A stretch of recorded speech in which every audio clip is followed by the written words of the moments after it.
Today on Doomed! Trump, DeSantis, the Babylon Bee, the New York Young Republicans Club, Steve Bannon, a number of right-wing outlets, and a billionaire scammer, really. I guess that's the best way to describe him, who was recently arrested for a number of fraud and money laundering charges. And what does that all mean as I throw out these various names and groups out to you? Well, it'll all make sense. And it's the right. I mean, it's not take much to put it all together, right? I mean, some sort of right-wing tomfoolery has been going on, and we are going to dive right into it all right here on Doomed with Matt Binder. And joining me now to help guide us through this episode, we're going to be talking about his reporting, so he knows better than me about what's going on too. Walker Bragman. Walker, welcome back to the show.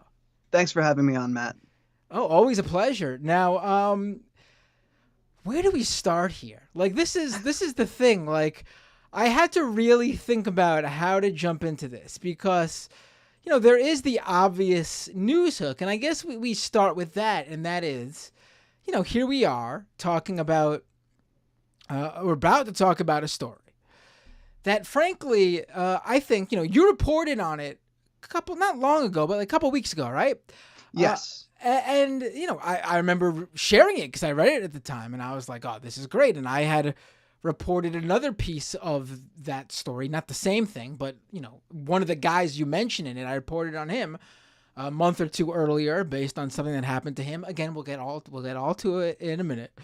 But this event really put a spotlight on your story, and this event being DeSantis jumps into the 2024 presidential race officially, which then immediately sparks a feud between the DeSantis camp and the Trump camp, because now Trump's got an actual competitor in the Republican primary, because at this point it looked like Trump was just going to glide on into, the general election race against Biden. Because, I mean, really, who's going to vote for Nikki Haley, Mike Pence, Chris Christie possibly, Tim Scott? I mean, these are all Z-list Republicans. So DeSantis jumps in, and now you got these two sides really going at it. And yes. After DeSantis and Trump, literally like a few days, if even that, a Trump supporter by the name of Gavin Wax, who is with the New York Young Republican Club, who we've actually talked about on this show before. He also worked for the Babylon Bee. Am I getting this all? I feel like I gotta check with you. I'm getting this all right so far, right? You're correct. That this is all correct. Okay, so Gavin Wax of the New York Young Republican Club, and he was like a VP of marketing with Babylon Bee, the big conservative satire website that's trying to be like the right wing's very own Onion. Yep. He goes at it with, what's her name again? Christina Pushaw. Yes. DeSantis's rapid response, I guess, coordinator now, former spokesperson. Yeah, she was his press secretary. Yeah, and now she's a conspiracy theorist. Yeah. So they go at it. And the reason they go at it, well, we should get to the reason in a second. So they go at it. And the owner of the Babylon Bee, or the CEO, whatever, of the Babylon Bee, interjects and tells his own employee, Wax, I don't like how you're talking to DeSantis's rapid response director. And so Wax replies, she's spreading bullshit about me, and I don't appreciate it. Remember that, because we'll get back to that part too. And so the Seth Dillon of the CEO of Babylon Bee then responds, basically telling him he's fired. He's gone. And we should note that DeSantis, Babylon Bee seems to be in the DeSantis camp, which means Wax, as an employee of Babylon Bee, was already, on thin ice because he's a Trump supporter.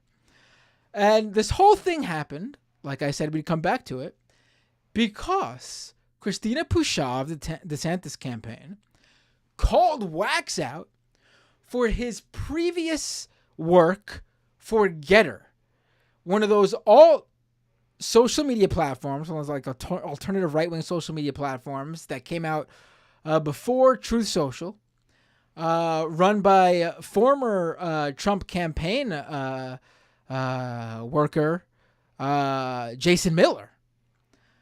Getter, though, was funded by a Chinese billionaire by the name of Miles Guo. And this among is other names. Among other names. That's his Americanized name. We'll just call him Miles Guo throughout for simplicity's purpose. Simplicity's sake. Now, Walker, I've set the stage. And I did that so you wouldn't run out of breath as you now walk us through your great reporting, which really adds a lot of context to what just went down between the DeSantis camp, the Trump camp, the Babylon Bee, the Trump supporters like Gavin Wax, and how Miles Guo factors into all of this. So, tell me a little bit about Miles Guo. So Miles Guo was once a very prominent Chinese businessman in China. He had investments in development and all sorts of things. But then in 2014, he flees the country amid an anti-corruption crackdown by Xi Jinping. So Guo flees the country, and he's accused of bribery, rape, all sorts of other charges. And he flees, and he ends up in the USA, and he builds a reputation as a dissident voice. He starts immediately criticizing the Chinese Communist Party. He's a very vocal critic. He cozies up to the Trump administration, to Trump's people. He partners up with Steve Bannon to launch various ventures, which we'll, I'm sure, get into. And so that's who he is. And he, over the years, he has been building his influence on the political right. One of Guo's groups was a sponsor of this year's CPAC, to give you a good idea of sort of how far their influence extends. Now, my reporting, I got a peek into Guo's network. Just a peek. But it does. So what we found was that there are several high-profile conservatives that Guo had recruited, that his operatives, I should say, his operatives on his behalf had recruited to write various pieces about him, painting him as a persecuted dissident. And one of those conservative writers was Gavin Wax. Oh. So we had obtained, and I say we because I had editing help on this article. Of course, right. But what we obtained was a document of prompts that Guo's operatives had been circulating of pitches that they wanted written, and one of those prompts matched a headline of an article that Gavin Wax had written in Newsweek, almost word for word. And when I say almost, I mean it was the prompt was like a few words longer, but they cut those extraneous words, and that was the headline of the Newsmax piece. That piece later ran again in Gateway Pundit, and it was sponsored by a mysterious entity that has sponsored a number of articles in conservative outlets about Guo. So, can't say for sure that the entity is Guo's, but if it walks like a duck and quacks like a duck, Right. Anyway. Right. Yeah, Right. we can assume that there's a connection. So these pieces, when did they start rolling out? So I believe that the piece was from February. I believe that's when the piece went out. Interesting. Yeah, it was on February 23rd, 2023 is when Wax's piece went out. Now, also, in addition to the prompts, I also saw a draft with Wax's name on the byline that was being discussed by people in Guo's network. So there's that as well. And actually, since he has been let go from the Babylon Bee, he's been engaged in some in some online combat, you could say, over his work for Getter. And what exactly do we know exactly what he did at Getter? Well, there was a tweet that just that sort of clarifies that. Somebody wrote to him and said, maybe you got paid through Guo's fake Getter scam, but he bought your name. It's the wording is bad. But your he bought you name, which is always for sale, and you defended him in print. And it goes on, but Wax responded and said, he didn't make me get a vaccine during the height of the vaccine mandate. I was happy to write a few articles on the CCP. So it's pretty much, he's essentially confirmed that he's written articles, and that suggests, I believe that suggests payment as well. Yeah, I mean, yeah.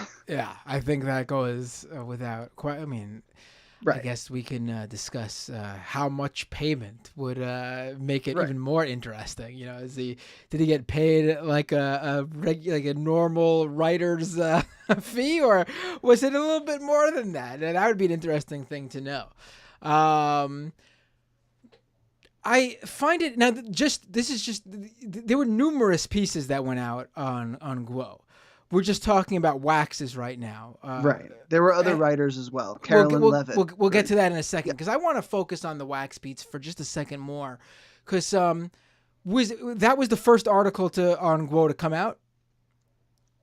I don't offhand. I'd have to go back and look. Okay. And just do a timeline of like when the first one. But the articles that I looked at, I can tell you, I think between January and February 2023. For most of them, right? Okay, for most of them. Now, that's not to say there were some that were more recent that were sponsored by this entity. There were two entities, mysterious entities. One of them was Token Team, and the other is an entity called New Noah. And New Noah, there are several variations of it. There's New Noah, there's New Noah Consulting. But those two entities sponsored content in Newsmax and Gateway Pundit. And so, and there's at least one of the articles that they sponsored was this piece that we were able to trace back to the prompts document. So that it's suggestive of a connection. Again, it doesn't prove it definitively, but it does suggest a connection pretty strongly. Not to mention the fact that the authors of the pieces that are being sponsored are people that I wrote about. I just went right now to a May 1st, 2023. That's earlier this month. We're talking on May 31st right now. An article on Guo, Miles Guo, and let me see what the cachet says here. This piece was up just a little bit over a week ago. Miles Guo Wengyu, they call him by his one of his other names, who predicted Trump's indictment in 2021, now victim of the same SDNY corruption. And it says by sponsor Token Team. Now, that's a cachet from May 22nd. I go to the piece now. It's gone. It's not on the page. It's not on Newsmax anymore. They took it down. Interesting. Right. Interesting. So Newsmax didn't get back to me. None of the outlets that we reached out to, none of the authors or the outlets got just back. Looked up another piece. This is I just saw these now. This is a Google cachet from just yesterday. Guo Wengyu / Miles Guo named victim number 1 in New York CCP police station bust. Sponsored by Token Team. This was a piece that went up April 20th, so last month. But this is a Google cache showing that it was available just yesterday. I click on this link now. The page you're looking for is unavailable. It's no longer on Newsmax.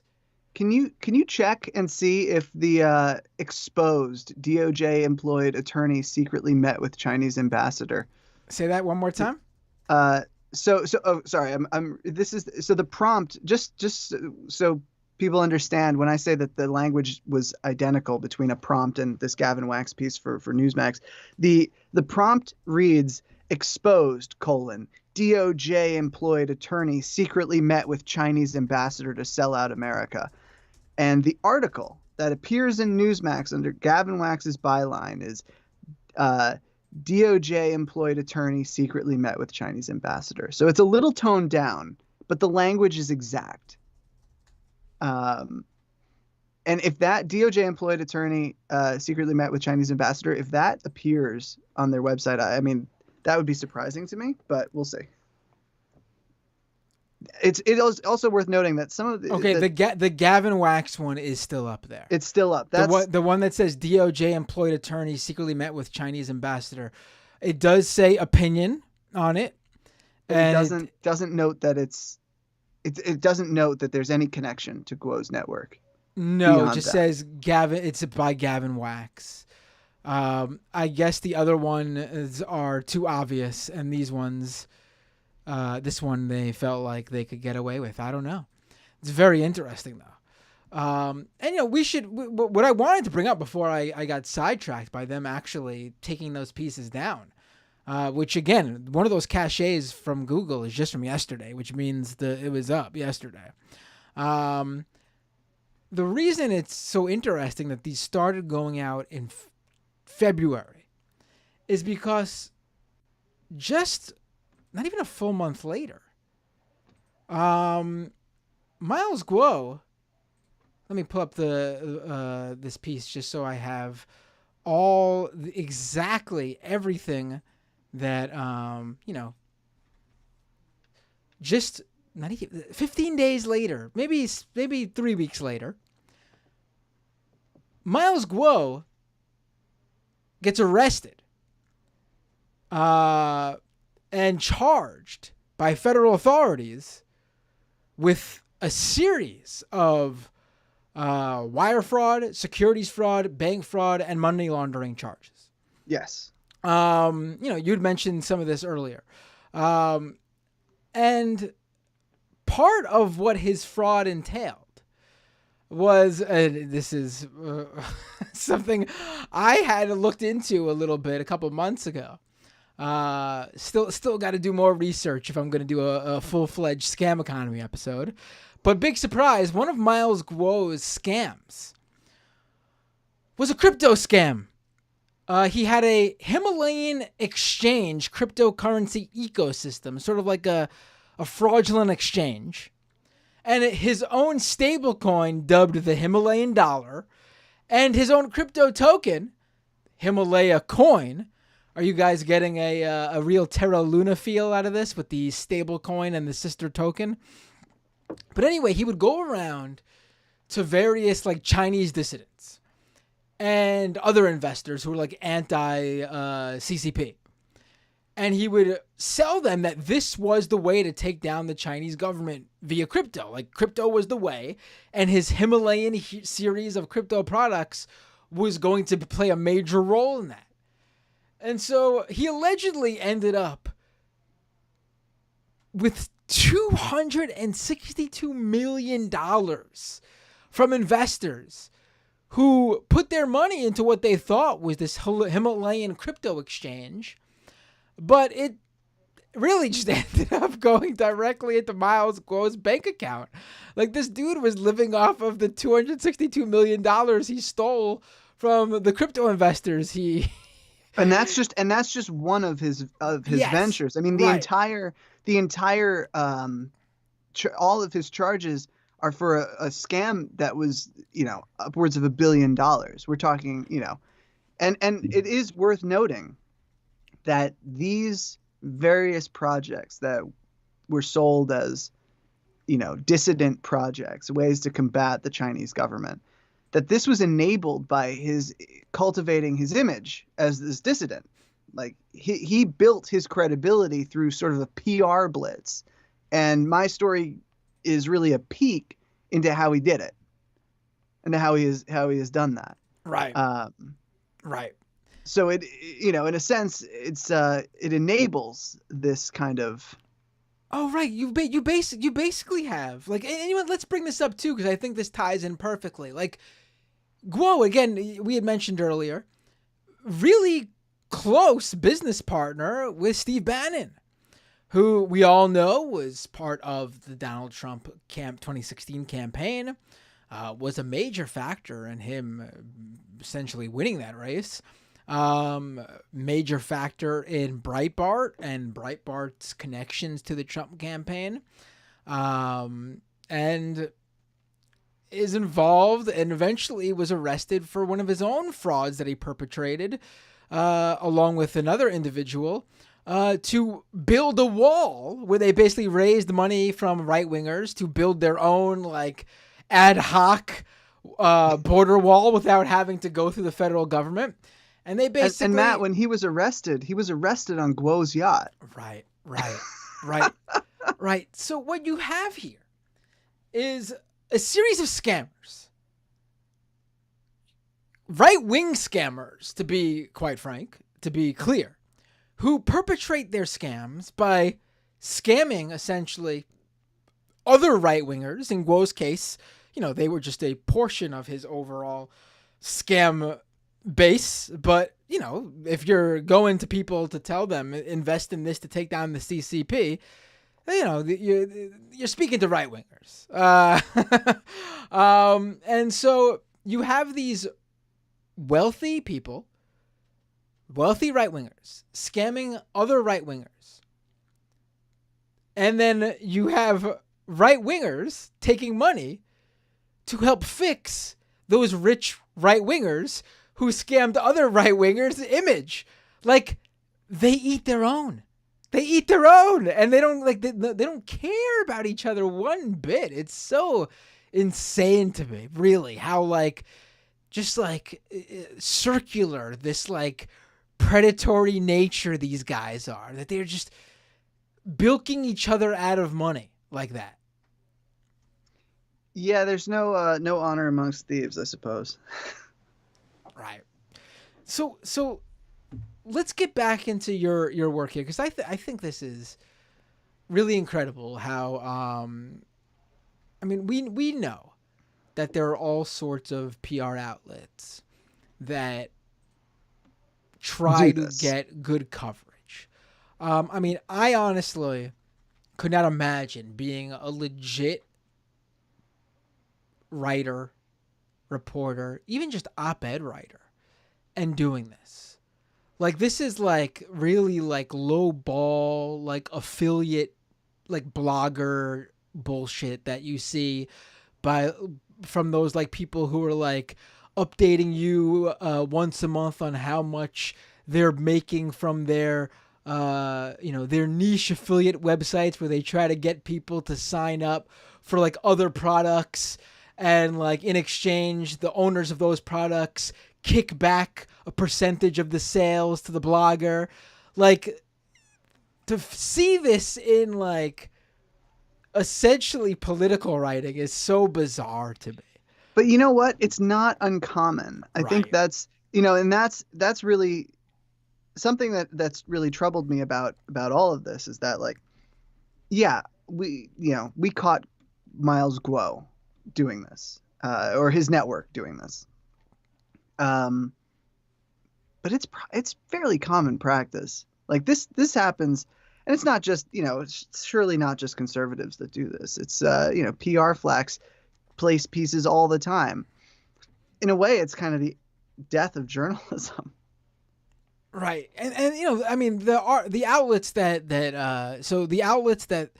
let me name the outlets, and let's go through these other writers who you uncovered as part of taking part in this acting as PR for Miles Guo, a billionaire scammer.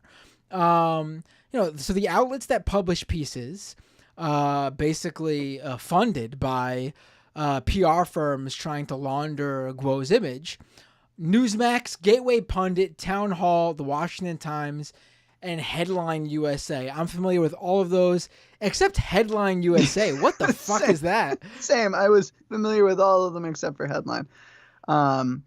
It's a smaller right-wing publication. Is it? It really sounds like one of those like cut and paste like like one of those like blog websites that just scrape content from legit sources. Like that's what it sounds like. Yeah. It's definitely a lesser known. And those are just the outlets that we were able to identify. I want to clarify, like their top story today on May 31st. George Soros' son is a frequent visitor at Biden White House. And the writer of the article is contributing author. That's their byline. Contributing author. Interesting. That's their byline. I think I'm familiar with their work. Right, yeah. I love their prose. Contributing author has 3,275 posts on Headline USA. Wow, they're prolific. Well, okay, so I believe if you scroll down in the piece, it should say who the author is. I believe. I think that the bylines are all done they that do way. It like that? That's really if I'm not mistaken, bizarre. contributing author is just like. No, this one's just contributing author. Doesn't say in the piece this was written. So strange. These guys. Yeah. Yeah, so there were a few other names. There was Natalie Winters, who's a co-host of Bannon's War Room. There's Carolyn Levitt. She's a former congressional candidate from New Hampshire. She's a Gen Z, I believe, congressional candidate from New Hampshire. And then there's Kelly John Walker, who's a podcaster whose greatest hits include getting arrested for trying to do a citizen's arrest on a school principal and their assistant principal over COVID measures. Jeez. With zip ties. Oh, I just Googled her and I see it right now. Kelly Walker was found guilty for threatening to zip tie an elementary school principal. Yeah, it's not a her. Kelly John Walker is a. Oh, Kelly John. Oh, you know why I thought it was a her? Because when you Google Kelly Walker, you do get the news articles for this individual that threatened to zip tie, but all the other hits are for an Australian actress named Kelly Walker. Yep. So I'm sorry, Australia's Kelly Walker, for that unfortunate name. Real Freedom Talk is his Twitter name. Kelly John Walker. Unbelievable. Yeah. So these four people all took payment, or was. Hang on. I just want to clarify. We don't know if they took payment. Okay, they just were on the documents arranging for these articles to be written. Yeah, all I can say is that I am aware that these individuals wrote document drafts based on prompts, and I believe in the case of Kelly Walker, his work was sponsored by New Noah. When you say sponsored, does sponsored, that mean it was listed as sponsored content. Oh, okay. Yeah. And so I don't actually. I should clarify further. Sorry, Kelly Walker. I don't have a draft of his that matches a prompt, but in the prompt document, there is a reference to a story that he had written for the Washington Times, which had was taken down after the subject of that story had lawyers reach out to the publication. So, not only is these are all related to Guo. Yes. So it was an opinion piece by Kelly John Walker, and it appeared still in Google. Like if you Googled it with the first sentence of it, you could still get the result. But when you go and click the link, it's a dead link. But so they reference that in one of the prompts. They say the First Amendment, our first line of defense against the CCP, and then basically the prompt says, we got to complain about how there's an assault on our First Amendment by the Chinese Communist Party, and cite as an example of that this article by Kelly Walker that was taken down by the Washington Times following a threat of legal action. In addition to that, a couple of his stories were sponsored by New Noah, and so that's the connection for Kelly Walker. So what exact do we know more about New Noah and Token Team? We know nothing about New Noah. Do they have a website? There's no website. There's nothing. There's nothing. There's an FEC document that, an SEC document, I believe, that has a New Noah entity on it. I'm not sure what we're still investigating. That's a subject we're looking into it. Right. No. I have to ask, because I find this story to be fascinating because of the multiple even though we don't know too much yet. I wanted to talk about it because it really rolls in so many worlds on the right. You have, essentially the mainstream fight between DeSantis and Trump getting pulled into this. You have the right-wing alternative social media sphere being pulled into this with the Getter connection. You have obviously the anti-China right being pulled into this because that's Guo's whole deal. You have the cryptocurrency angle with that being such a big part of Guo's scam, and Token Team is without a doubt a reference to some sort of crypto related deal here. You have a bunch of D-list right-wing names who were clearly picked for, the interesting thing to find out is why these four. Why were these four? Do we have any idea of why? Were they just the four that took it up, or were they specifically sought out? Idea. We don't know. I have no yet. idea. Okay. I do know that these are just the four that we identified. So there are undeniably going to be more names. And Gavin Wax, the head of the New York Young Republicans Club, that's pretty high up infiltration by, Guo. That's pretty significant influence that he's able to wield. But yeah, I don't know. I don't know why. I think, Winters, the tie there is Bannon. Right, because Bannon's got the connection with Guo, and, the idea that these two were so close that Bannon would be arrested for his scam on Guo's yacht. That's another whole layer right there. Kelly Walker, I don't know, and Carolyn Levitt, maybe because, an up-and-coming name in the Republican Party, almost won her race, or came relatively close to winning her race. I see the Walker connection in your piece right now. He works for, or he did work for, I'm not sure if he's still an employee there, but he worked for the Epoch Times. Yeah, I guess so. That's fair enough. I mean, think about it. If you're makes sense. If you're a Chinese billionaire, or even like a Chinese based or not even based, just like a PR firm with a Chinese background, and you're looking to find some American right wingers, maybe you're unfamiliar with American politics and who's who. You go to the Epoch Times, which has the connection to your country, and is probably like the biggest of those right-wing platforms in the U.S., media outlets in the U.S. You see the senior writer there is a guy named Kelly Walker. Boom, bada bing, I think that's fair. Yeah. It didn't connect with me. I'm like, I don't know why, because he's like a podcaster, like he's got this arrest. Like why him? I think you're right. It's the Epoch Times connection. So I'm reading it. I'm going through your piece again. I forgot some of this from when I last read it. Sorry, and I forgot some of it since I wrote it. No, that's fine. But this is interesting. How Token Team had sponsored another Newsmax post by a writer, Matt Palumbo.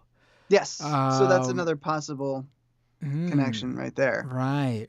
And And another. There's more journalists out there who are interested in this. There's a lot more, I'm sure. New Noah Consulting also was the sponsor of the Walker Post and News. Ooh. Yep. So, while still being careful with your source, I just want to sort of try to understand as much as I could here. So I got to be really cagey about this part. Totally do what you got to do. I completely understand it. So I'm just going to ask you questions, and you touch upon what you can and just leave out what you can't. Sure.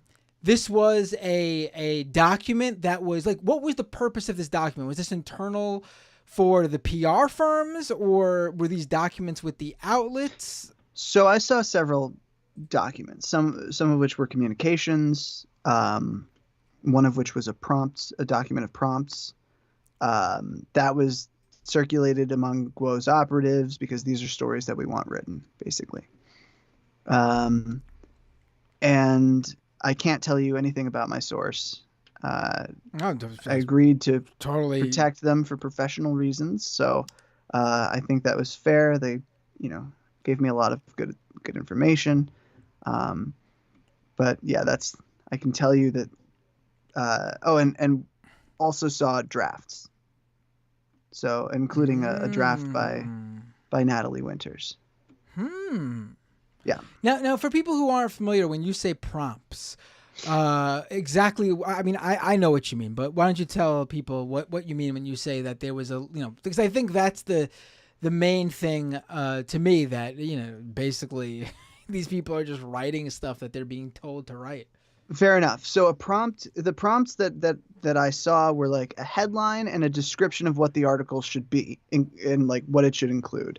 And so the headline on the wax piece pretty much matches exactly the prompt headline, except for it didn't have exposed and to sell out America at the end. Exposed at the beginning and to sell out America. So they dropped those, but everything else, it's the same. And so basically I think people should understand, like, I'm a journalist, and I've been asked throughout my career, hey, we need someone to write a piece on this.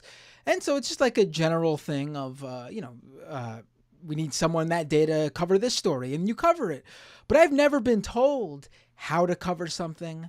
What angle specifically, if it, maybe, sitting down with an editor, we'll discuss and they'll give an idea and I'll agree to it. But I've never been told you have to specifically, this is the headline.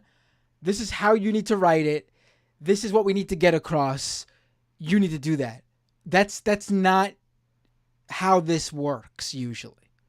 So, yeah, look, I've been assigned stories before as a reporter. I took in 2016, I took a suggestion from an editor about an angle for a piece. That was an op-ed. A fairly infamous one of mine.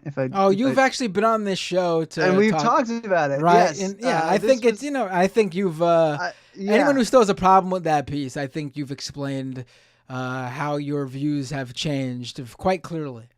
Yeah. So that was the title of that was suggested by an editor of mine. So there, I understand that editors do this. What's different about this is these are not news editors or or journalists or, even opinion editors coming up with these prompts.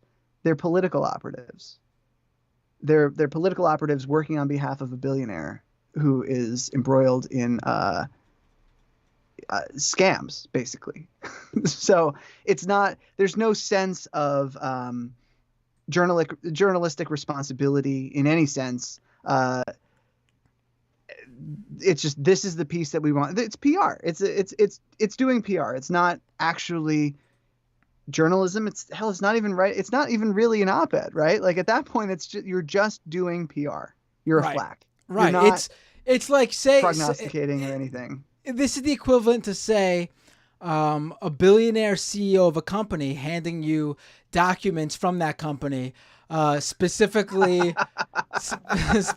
cherry-picked to his liking, and telling you here's what here's the files that you should look at, and then you Hypothetically, writing. of course, I know we're speaking hypothetically here. Right. Hypothetically, if a billionaire CEO of a major tech company was to hand you a bunch of documents and you were to write a series of articles and pieces about based on what the CEO of this company had given you, it's sort of a little bit something like that. Well, this is actually worse because it's not, here's a bunch of stuff, go sift that I want you to look through and find your angle. It's, here's the angle that I want you to write, that we want you to write. Will you write it? And oftentimes it wasn't, will you write it? It was, will you sign your name to this draft? This pre-written draft. So it would be, that's a little bit more the equivalent of the later hypothetical files where, say, for example, hypothetically, your tech company decided to kowtow to the authoritarian Turkish government, just hypothetical. And then, like, the next day, one of your independent reporters, hypothetically, was to suddenly write an entire thread based on how free speechy you are when it comes to Turkey and other authoritarian countries, hypothetically speaking. Hypothetically. Right. Right. Yeah, but look, I think that you and I are sort of circling this, but it really is like an assault on, in the purest sense, on journalism and what media is supposed to be. Look, I've never written a piece that I didn't, believe at the time. And as we've said, beliefs change, hindsight. You're talking opinion pieces in that. I've never written something. Yeah, when it comes to a reported piece, it's something that you were right.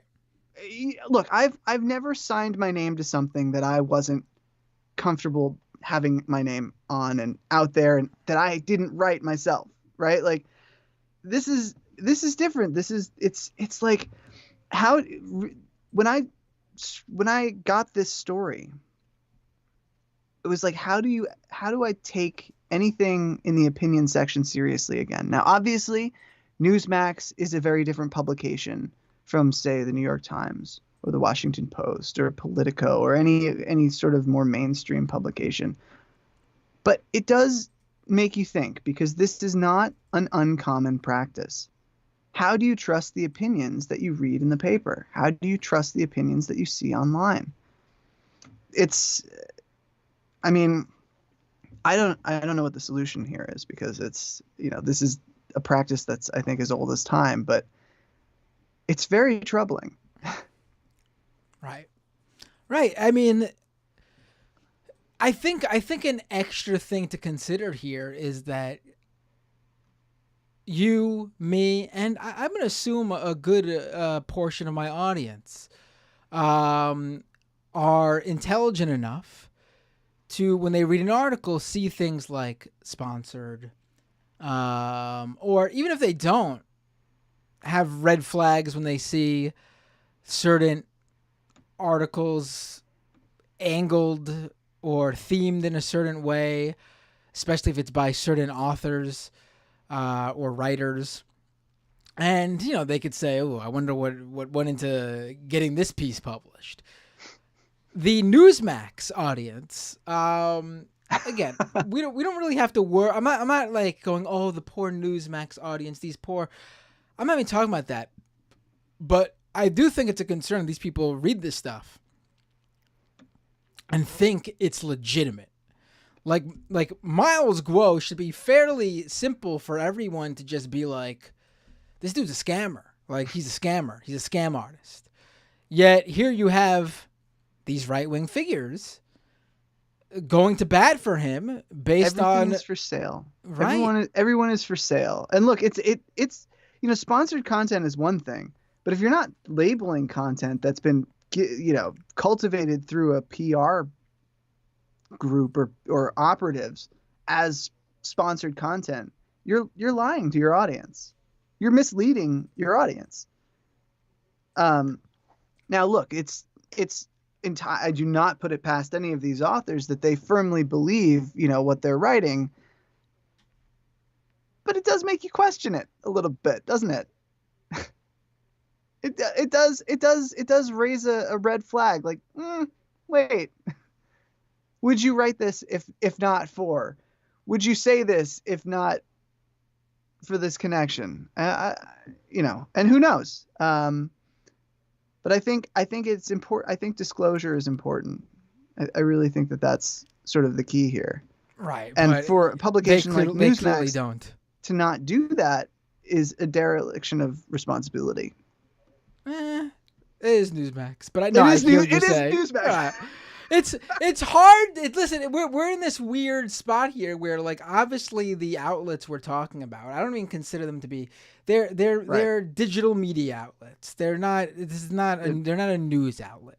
No. They create content for the internet. And it just happens to be right-wing content, but that's what they do. They create content for the internet. I mean, one of the outlets we're talking about is Gateway Pundit. They're on your list too. I mean, these are outlets. But Gateway Pundit, all of it's labeled as sponsored content. So in a sense, I mean, in that way. Oh wait, so Gateway Pundit actually labeled it that's sponsored, all of it? Yeah, because it's sponsored by Token Team or it's sponsored by New Noah. Like that's, I didn't even realize that some of them were being more journalistic than others. Well, I don't know. I mean, look, there's so much. My story is just the keyhole view here. There's so much more that if we could open the door, we'd understand a lot more. But like the Gavin Wax piece, based on the prompt from Guo's network, appeared in Newsmax with no disclosure that it had been a cultivated, a pitch from PR people, basically. It was later sponsored in Gateway Pundit by, I believe, New Noah.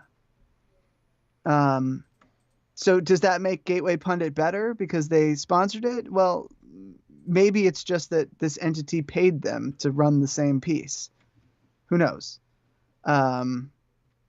It doesn't. I don't think that necessarily speaks to their journalistic responsibility, but I will say that it's better that it's labeled as sponsored content than not.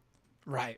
No, that's certainly a point to make, and I'm actually surprised that some of those outlets actually did that. And maybe there was a moment of I don't know, ethics crossed their mind for a moment. I mean, really, the law. I mean, again, we're talking about things that can easily be obscured. But the law says that if you're paid to make a post or sell a product or promote content, you need to disclose. That is the rules here, as outlined by the FCC. It's Washington, baby. Yeah. Yeah, I need to dive more into the Himalayan token stuff. Please do. Yeah, absolutely. Yeah, it's look, there's so much here, and then how that factors into the Trump versus DeSantis race, and like, I feel like this is just the beginning of what promises to be a very muddy primary. Right. It is amazing that this little fight between a Trump influencer and DeSantis's campaign worker boiled over into this huge thing that basically turned Trump world against Babylon Bee, who are huge DeSantis supporters, and then also put a spotlight on these guys being maybe paid, but certainly in cahoots with PR firms. Wax certainly implies that he was paid. Right. He certainly implies that he said, I was happy to write a few articles on the CCP. He didn't make me get a vaccine during the height of the vaccine mandate. Mm-hmm. I mean, what I love about it though is that this fight was like, people went at each other and immediately they were like, well, we know where the bodies are buried. and here they are. Right. Yeah. Wild. They have no problem going at each other, going for the throat, right? Yeah. Can we pivot for a second to the race? Can we like? Yeah, let's do it. Yeah. So first of all, I want to ask you, if I can, as your guest on your show, Yeah. what's your impression? Do you think this is going to be a really competitive primary, or do you think that this is sort of just the beginning, the opening posturing, and it's going to be a wash, and Trump is going to I do away with think it? I do think Trump's gonna win. I do think DeSantis gives him his biggest run for his money.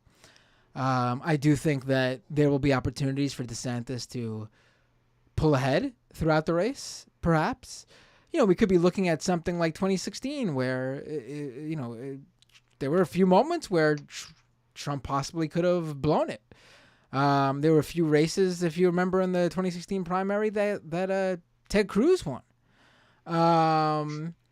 If you remember that. Even what's his face? Oh my God, what's his name? Ben Carson? No, the guy, former governor of Ohio. Oh God. I can't believe I'm having a mental block right now.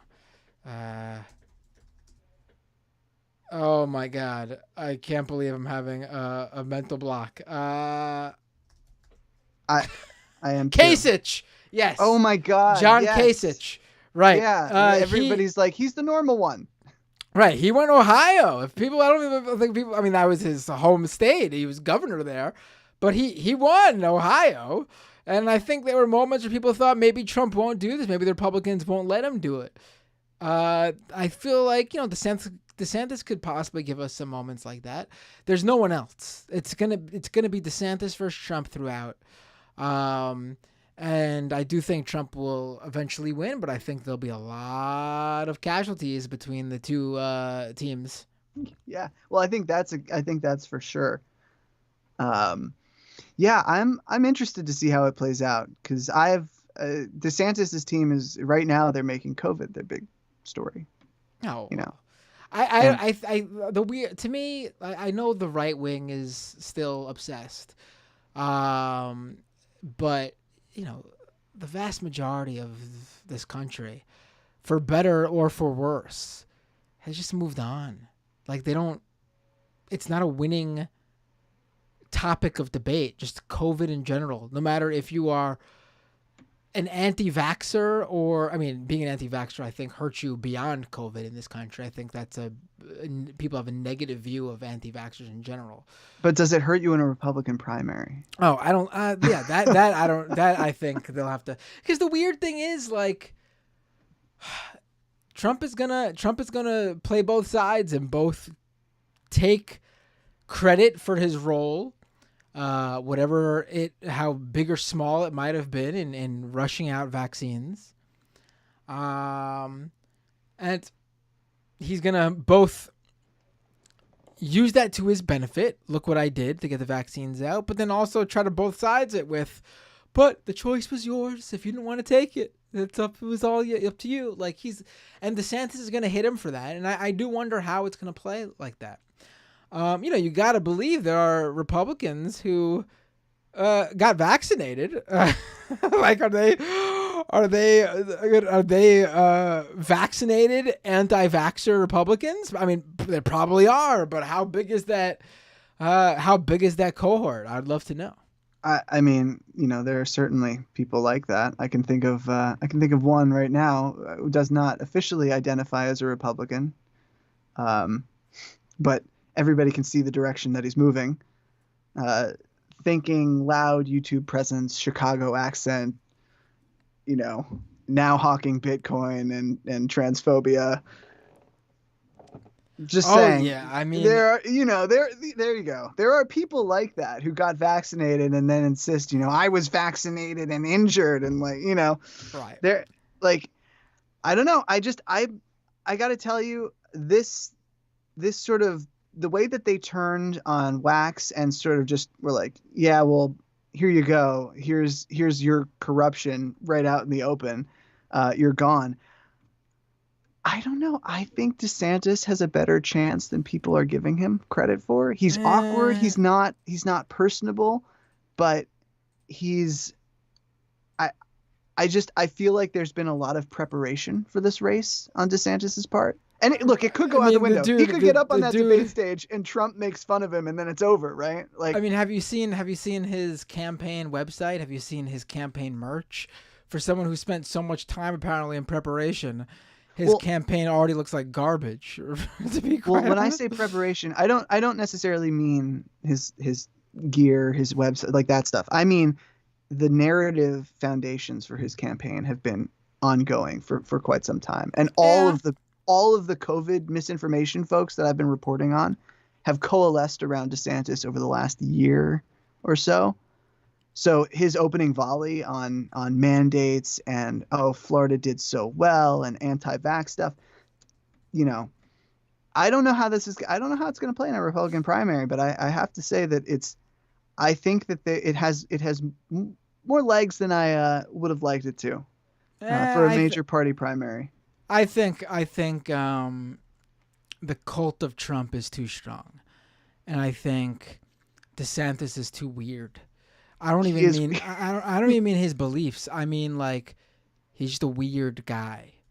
Like, we've already seen in Republican we've already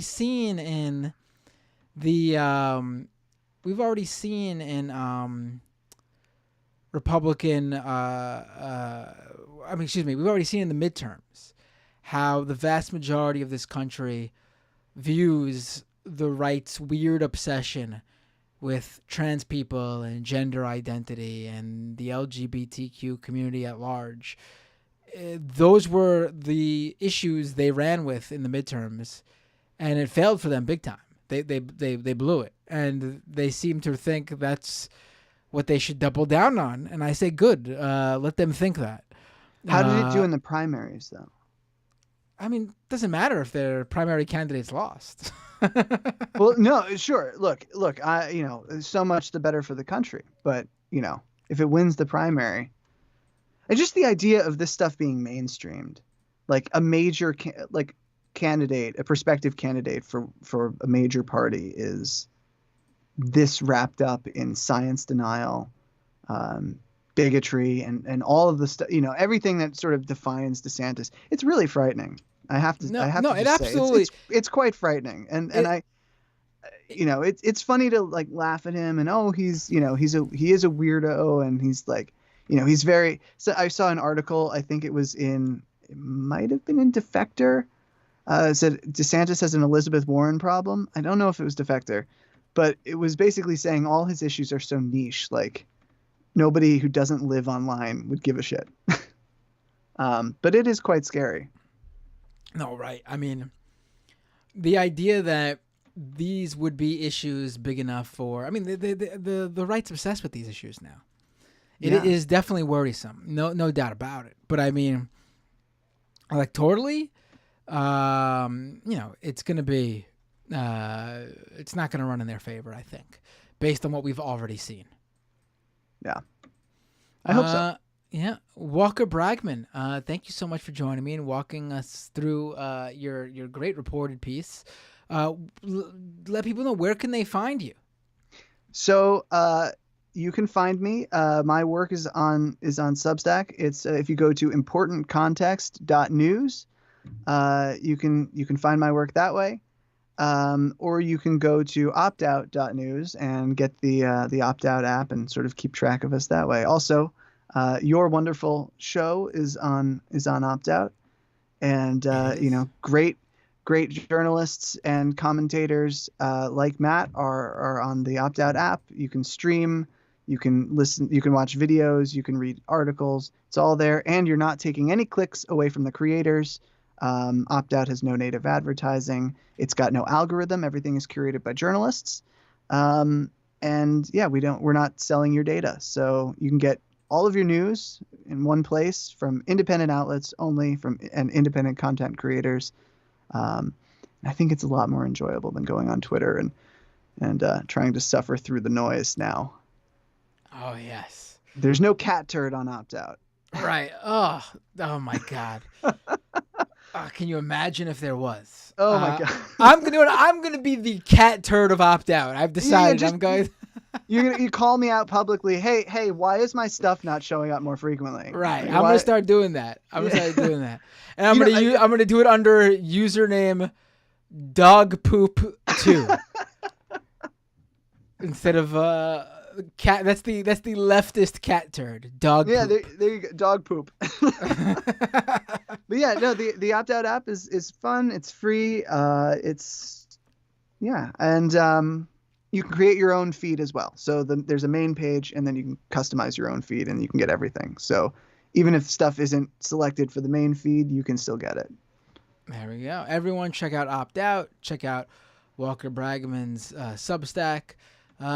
Walker, thanks so much for joining me. Hope to Anytime. have you on again soon. Yeah, sounds good. Thanks for having me. Peace. Be well. All right, folks. We're going to go into the second half of the show, but before we do that, a few things to mention. And by the way, don't go anywhere if you're watching live, because you're not going to miss anything. And if you're listening to the podcast, you'll be able to catch this too. Just going to do some quick promos. Patreon.com/MattBinder to support this show. Subscribe to the Patreon page to really help fund the work that I do on Doomed, on Scam Economy, the live stream bonus stuff, my additional work elsewhere, going on Majority Report, Leftist Mafia, any sort of reporting work I do, basically comes from my patrons. Thank you so much. And let me shout those people out. Also, it's the end of the month.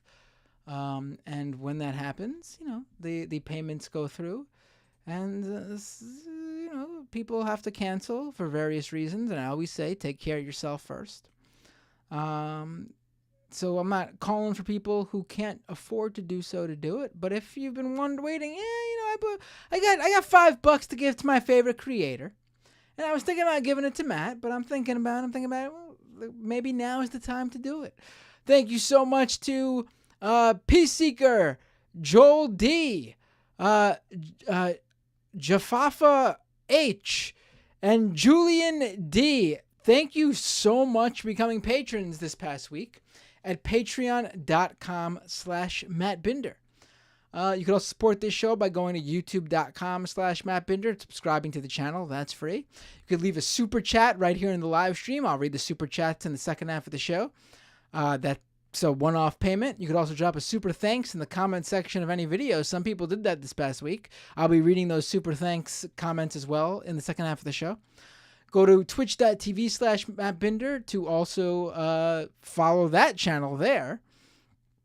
I want to thank No Comment Chick for rating the channel over on Twitch a little bit ago, sending her viewers over to my feed. You can, if you're an Amazon Prime subscriber, you could support this show by connecting your Amazon Prime account to your Twitch account, and you get a free Twitch Prime subscription each month. That's a paid subscription for me at no extra cost to you. It's basically like Amazon giving you one free subscription to get your favorite creator paid every month. It's something you got to manually redo every month. So if you only want to give it to me one month and give it to someone else the next month, that's really simple. Or if you want to give it to me every month, you do have to manually renew it every month. It's a great way to support this show if you already paying for Amazon Prime, but don't have any extra money to spare to subscribe to the Patreon or the YouTube or Twitch. You can just do it for free with your Amazon Prime subscription at twitch.tv/MattBinder. Doomedcast.com for the podcast version of this show. Check out Scam Economy, my other show about crypto and all the various scam economies in the tech world and beyond at scameconomy.com. What else? I think that's all. Follow me on Twitter, Blue Sky, Mastodon, at Matt Binder. Search me, Matt Binder, pretty much anywhere you'll find me on social media. And we're going to go to the second half of the show where you can call in via Skype.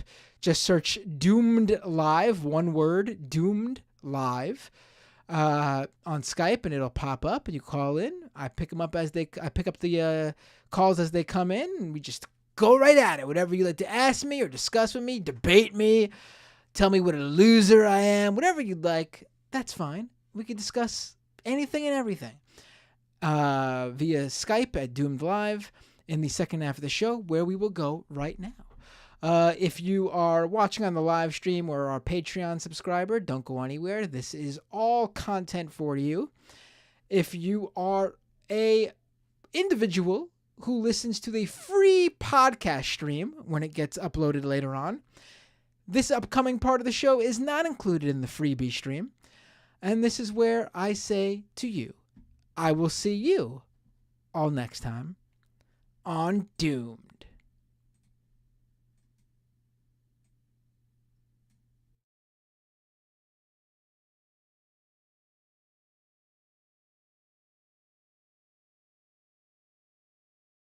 Today on Doomed.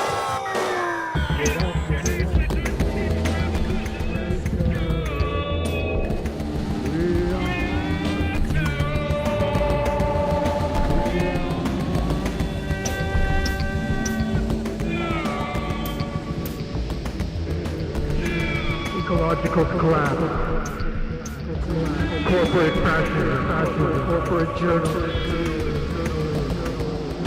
police brutality, voter suppression, austerity economics, educate the masses,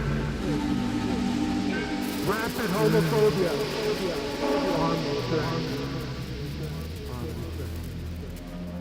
We got our first caller. Hey, what's your name? Where you calling from? What's up, Matt? Hey, You from Jamaica? Dave from Jamaica. How are you doing, my friend? What are we going to talk about today?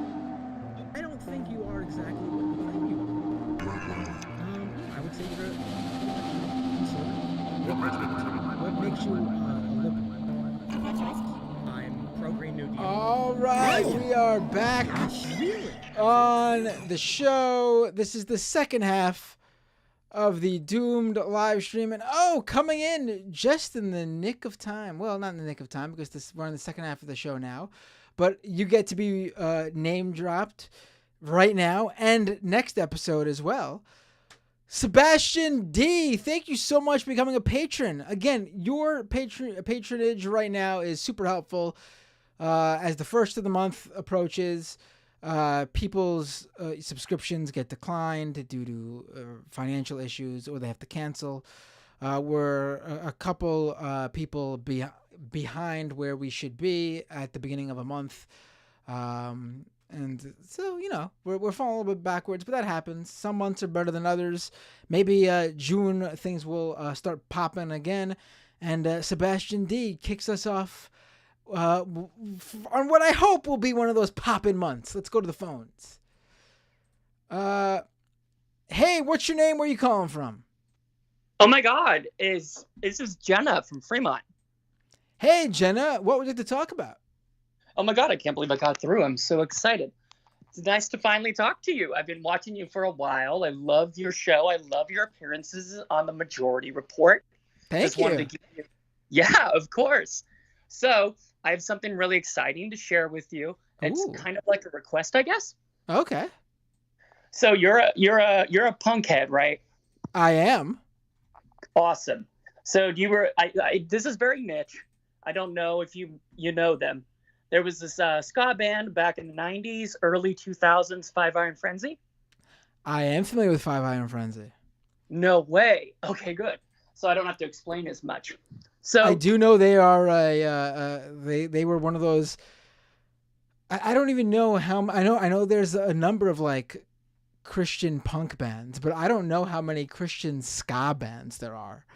There were quite a few. There Supertones, Insiders. I can't remember the others at the moment, but so I'm a trans activist here in the San Francisco Bay Area, specifically Fremont, and I was raised in a Christian fundamentalist homeschooled in conservative, yada yada yada. It was pretty rough, and agnostic now. I have, but I've had it on my heart to talk to Christians because of how horrendous things are for us right now. And I reached out to Leonore from Five Iron Frenzy, and I just went for it, and I said, would you want to do a podcast about bridging the gap between Christians and trans people?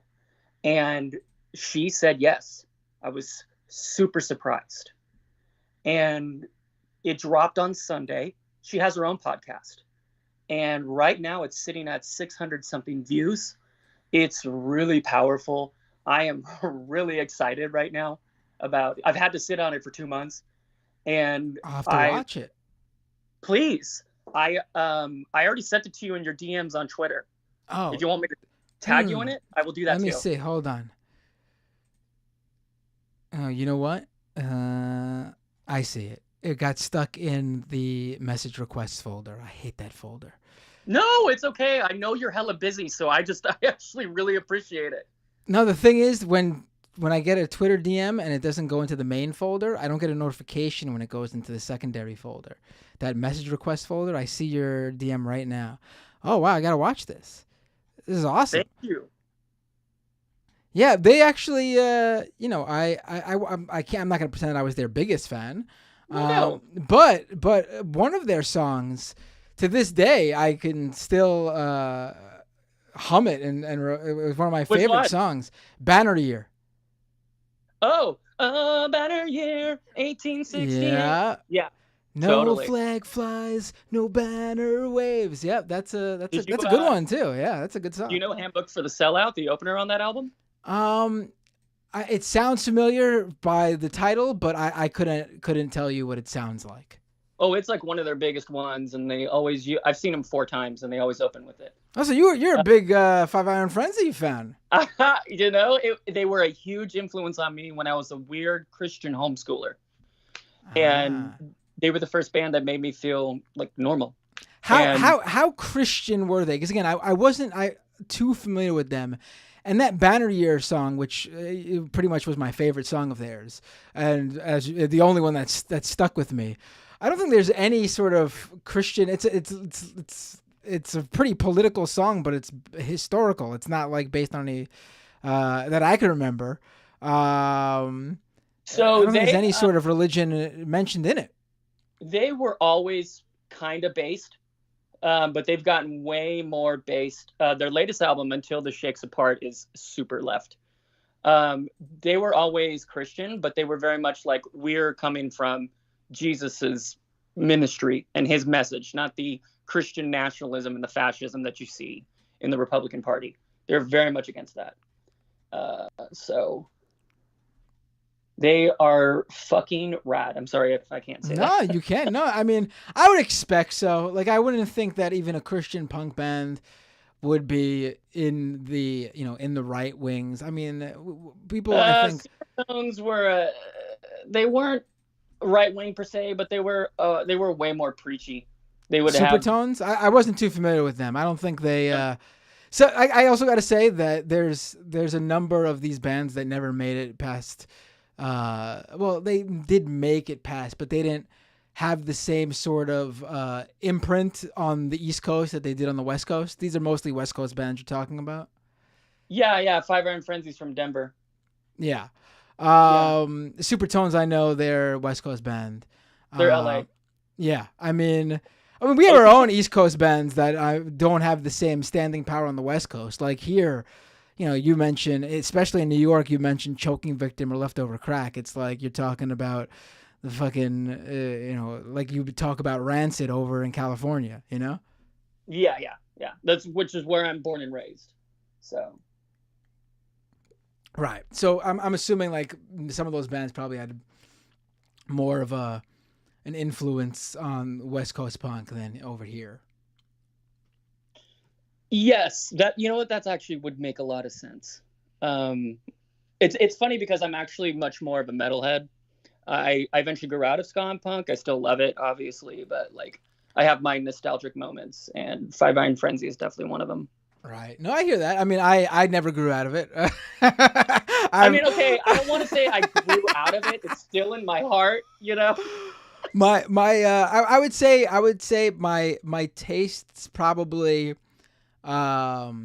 grew. Like I was more open to all sorts of various genres, but over the years, nothing has taken the place of punk, hardcore, and ska for me. Those are like the man and real emo, like the real stuff, not fucking whatever people consider emo to be nowadays.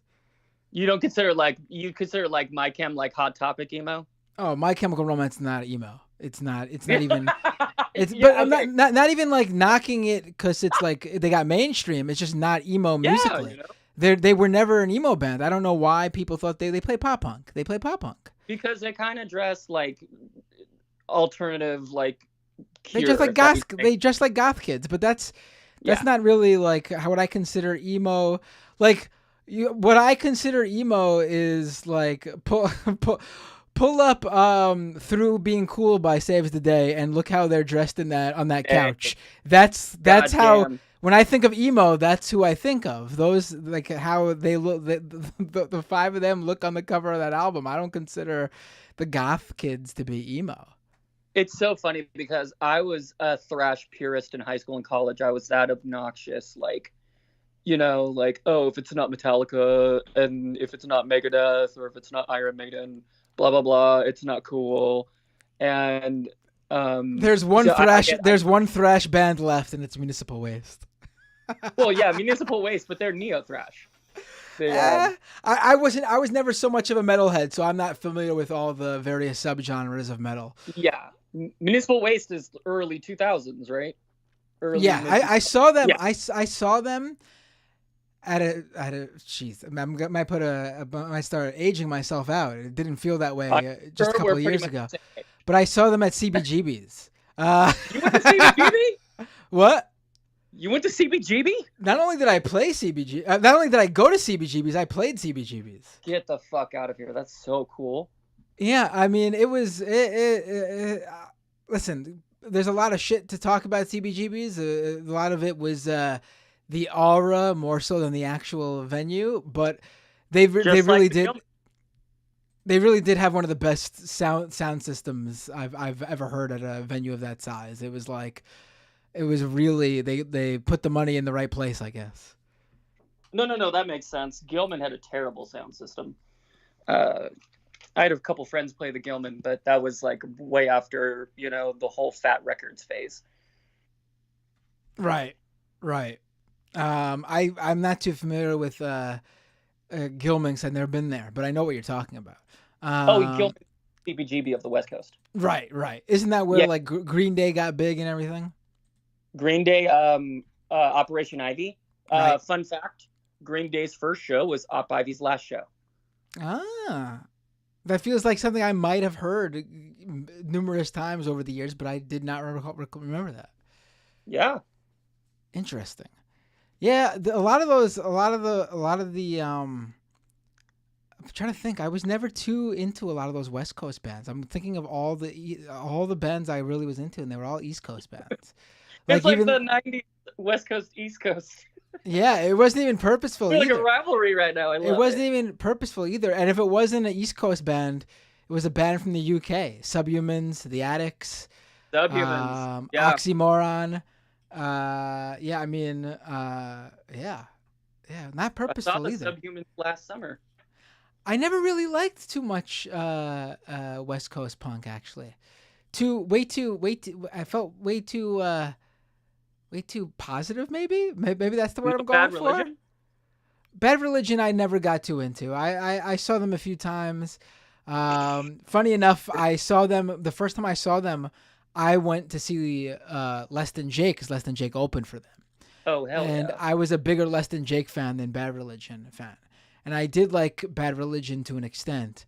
But and I've told this story before, but like Less Than Jake played for like 45 minutes. And Bad Religion played for like 2.5 hours. Uh-huh. And I was like, it was one of those shows where like, holy fuck, just it's enough. Time to end the show. You're playing for too long, Bad Religion. I've had enough Bad Religion for one night. To be fair, Bad Religion has like a 4-decade set. Right, list. but you don't gotta play it all every night.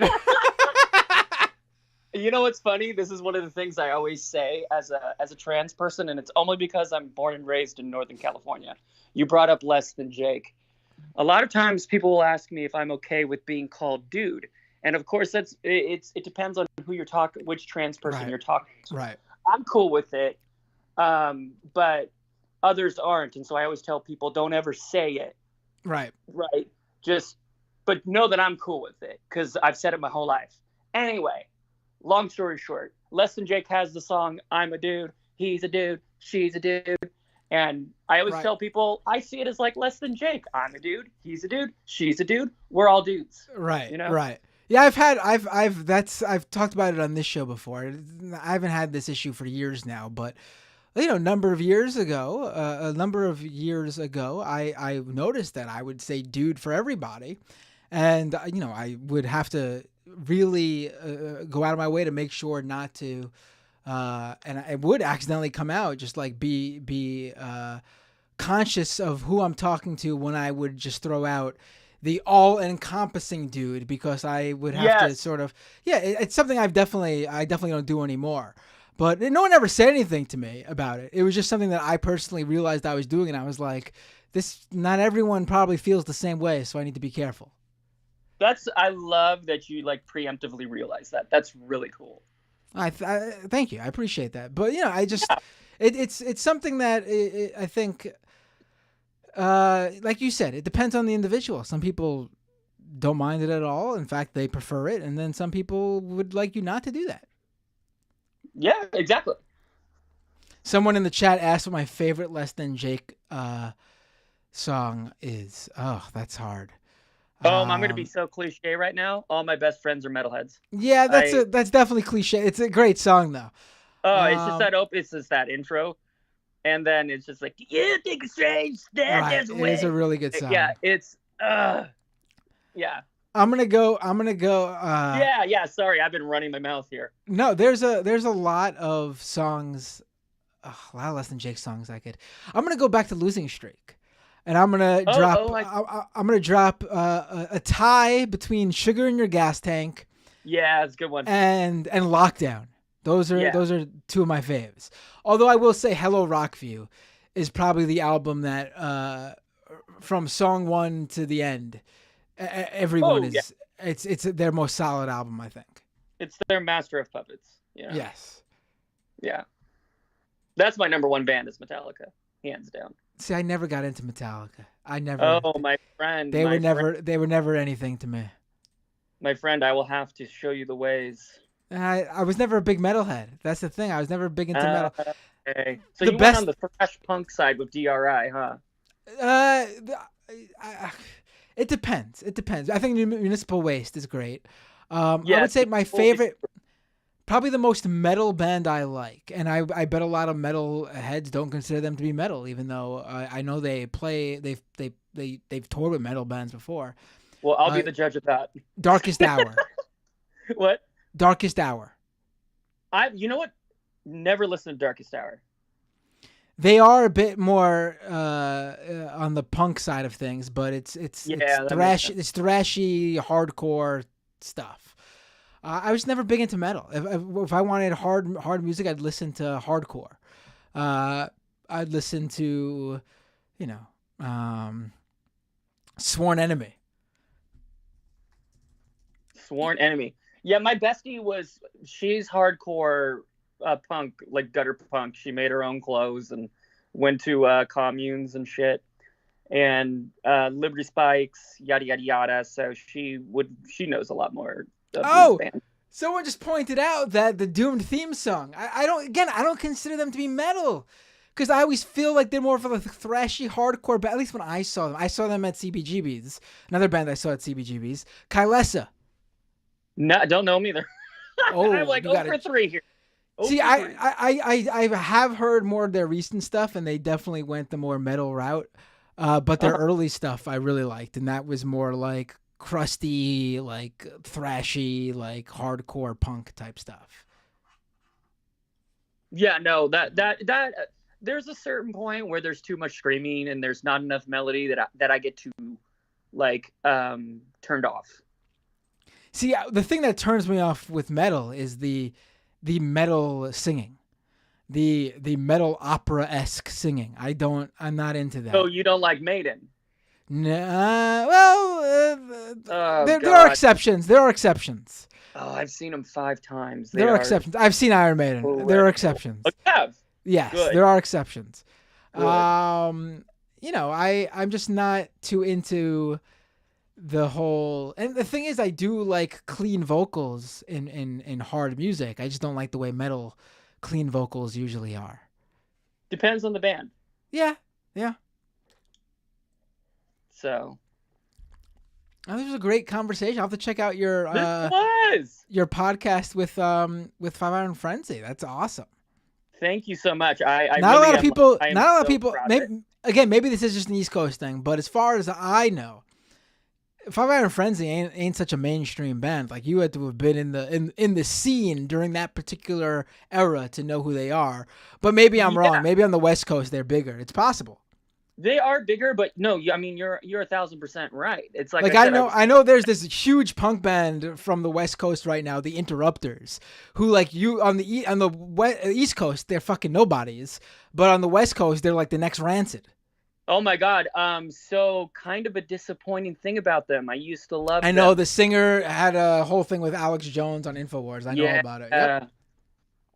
I'm just like, I don't know if I can, it's like Pantera, right? You're like, God damn, like they're so fucking good, but what's his face? Phil Anselmo. Yeah. Well, has she ever said anything about it? Has anyone ever asked her about it? No, I heard that she was one of my best friends. He's a big punk and ska and blah blah blah, and he told me. I was like, oh God damn it, that sucks. I really like them. All right. Yeah, I mean, some bands are problematic. I mean, my favorite band is it's been a rough couple of years for me in discussing my favorite band. My favorite band will unfortunately always be the family of Choking Victim, Leftover Crack, NDK, Morning Glory, Crack Rock Steady 7, the whole family of them. Yeah. But in recent years, it's come out that, I mean, everyone I think knew that Stizza, the singer and guitarist, and basically the brain operation behind the whole thing, everyone knew he was sort of could be an a-hole, but it turns out he's been more than just that, kind of an abuser too. Oh my God. Yeah, it sucks. I know. It sucks, but it's the classic. How do you separate the art from the person, right? Right. Like, how far are you willing to draw that line? Right. That always sucks. Yeah. I basically stopped. I'm at for the past couple of years, I've been approaching it as let's see what more comes out. And right. Stop recommending their music. Stop listening to them as much. I have so many shirts of theirs, but I make it an effort to not wear them so much on the streams as to not promote them. I haven't heard much more, so maybe, he's turned himself around. Who knows? But we'll see, I guess. Hey, so can I get a plug? Sure. Oh, thank you. So the podcast that I'm on is called Too Punk to Be a Hippie. It's Leonore from Five Iron Frenzy. It's an hour long, but I promise you it is totally worth it. And it's just, I'm giving her the space to ask me questions about trans issues and trans things. And it's a very powerful, emotional, and just real conversation. And I love it. And I'm so excited. I can't believe it's actually, it's got over 600 views right now. So thank you so much for letting me just take over your show. No, I think everybody knows at this point, if they're a regular listener of this show, you call into the show and you bring up either punk rock or pro wrestling, you will easily take over the show and turn it into a completely different type of live stream podcast, whatever. You will easily do that. It's my weakness. And I've always wanted to talk punk rock with you, or just music in general, because you and Jamie, when she was on Majority Report, would have the goth versus punk, And I'd No, always be Jamie's like, musical "Get her." taste is garbage. Please don't even. I used to always say, "Get her, Matt, get her." I mean, give me a break. I'll put up any of the bands we just talked about against whatever, depressing post-punk sounding goth, Never whatever did. electronic bullshit she pulls out. If you pull out any sort of electronic sounding instruments like electro, like synths or whatever, you pull those out, it better be to make super upbeat, dancey style music. Otherwise, throw that shit away. We don't need that in our music. I will say, this is why I stopped being a metalhead. I love New Wave, New Order, Duran Duran, and all that shit. OMD. You know what genre I think I hate more than any genre? Fucking What? Industrial. Give me a There, break. yes. Give me a yes, break with that crap. Give me a Goths can go. Listen, I'll go hang out with the top 40 pop kids at a Taylor Swift concert before you catch me dead in some sort of weird Hey. vampire freak industrial rave. I will say though, I am not gonna lie. If you put on Du Hast, I will fucking go for it. Like that's a jam. You've got to admit that's a banger. Isn't there some sketchy shit about them too? Is there? I think so. I've never heard anything. There probably is. There probably is. Why? Just because they're German? Is that what are you trying to say? Probably is. Probably. Hey, look at Right Said Fred. Never good news when it comes Oh to. my god! You want to talk about just complete, like, no pun intended, right turn? Like, oh my god! What the hell, man? How did he become a turf? That's fucking sad. Right. All right. Well, this was a great call. Really appreciate it. Thank you.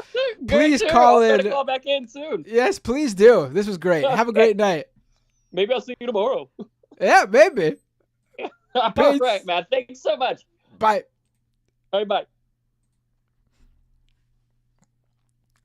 Let's go back to the phones. Hey, what's your name? Where are you calling from? Oh, just lost them. What happened there? Hey, what's your name? Where are you calling from? What's going on, Bender? What's going on? Can you hear me? I can. What's your name? Where are you calling from?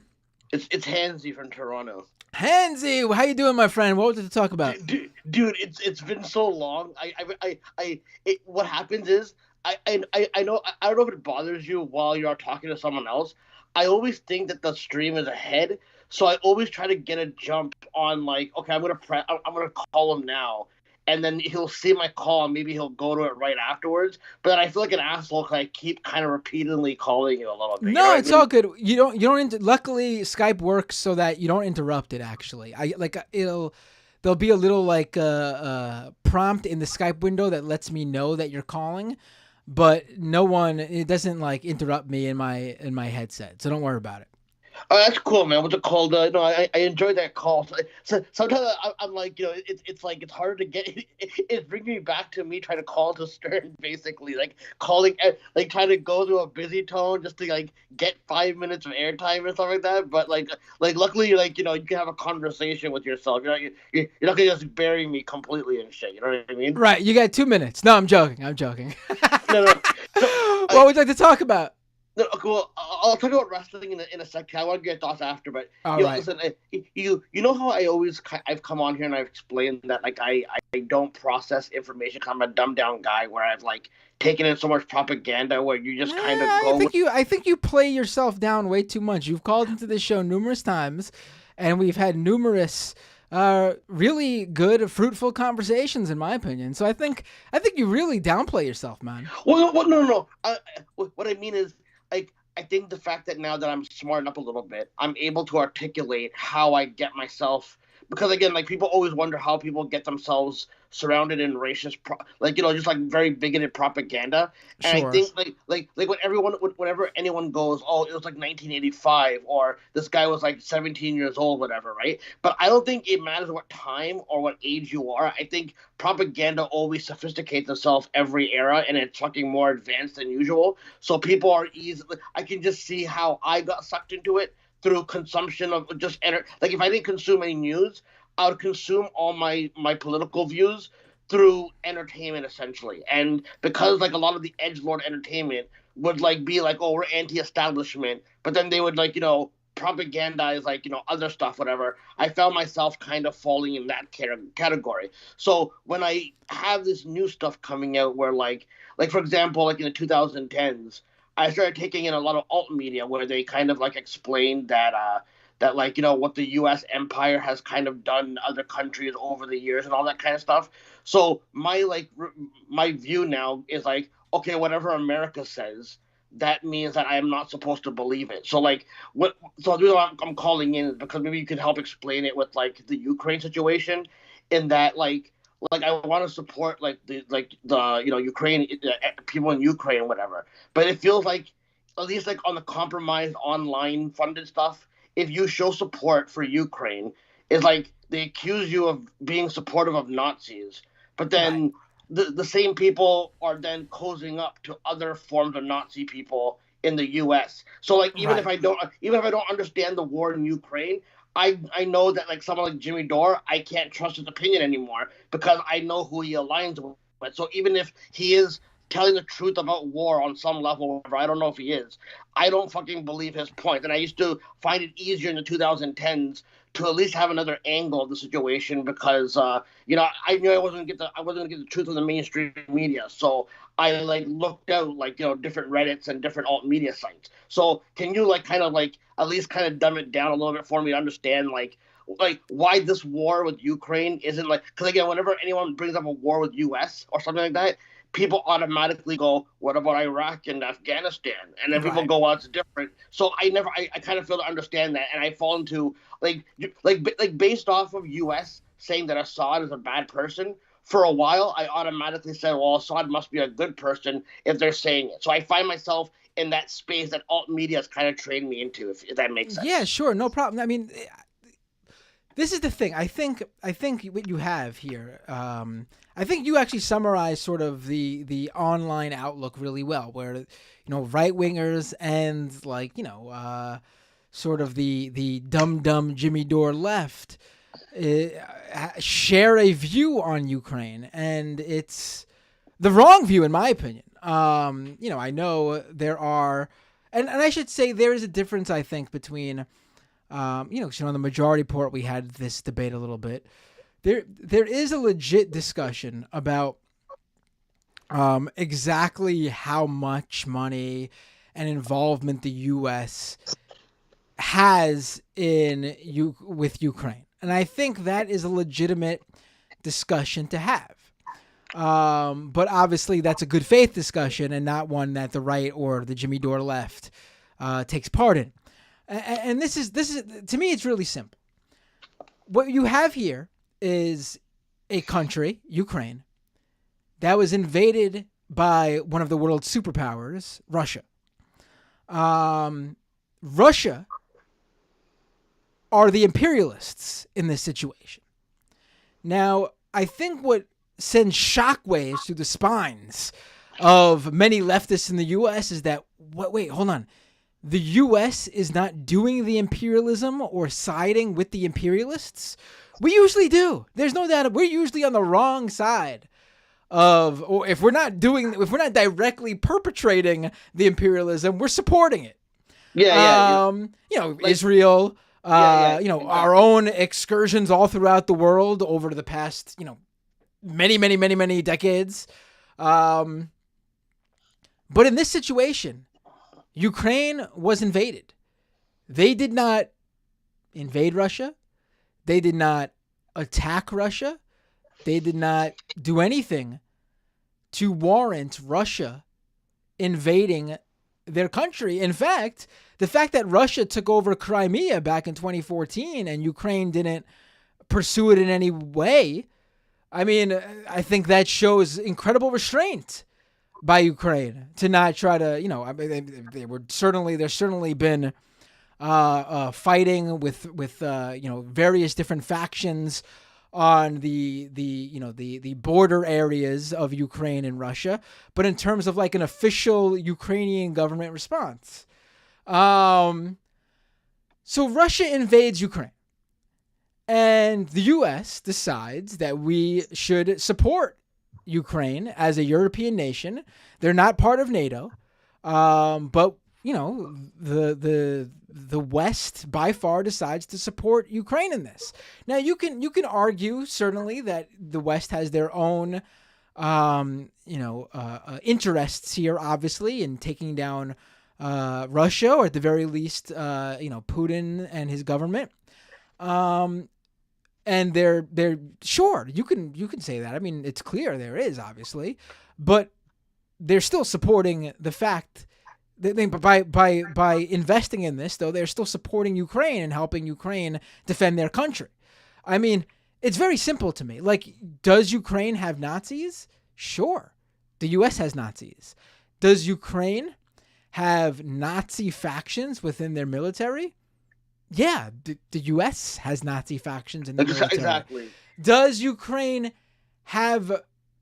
Is it a little bit different in the Ukrainian military in terms of there being, I guess, sort of like these more official sort of groups that have these ties? It does seem that way. Not like sanctioned by the government itself, but, people have to remember, too, there's these rebel factions and militia groups working in that fight for Ukraine as well. And they're the ones that more directly have these sort of neo-Nazi ties. They're the ones you usually see. Listen, you can support Ukraine, which, again, they're the country being invaded, without supporting the neo-Nazis, just like you can support any country being invaded without supporting the bad factions. What we did to Afghanistan is horrible. Does it mean I support the Taliban? No. Exactly. We can say what we did to the Iraqi people is horrible. What we did to Iraq is horrible. Does it mean we supported Saddam Hussein or even ISIS? No. Let me ask you this, because this is a point that whenever people always whenever the Jimmy Dore left points out that the Ukraine was just kind of just defending itself, whatever, right?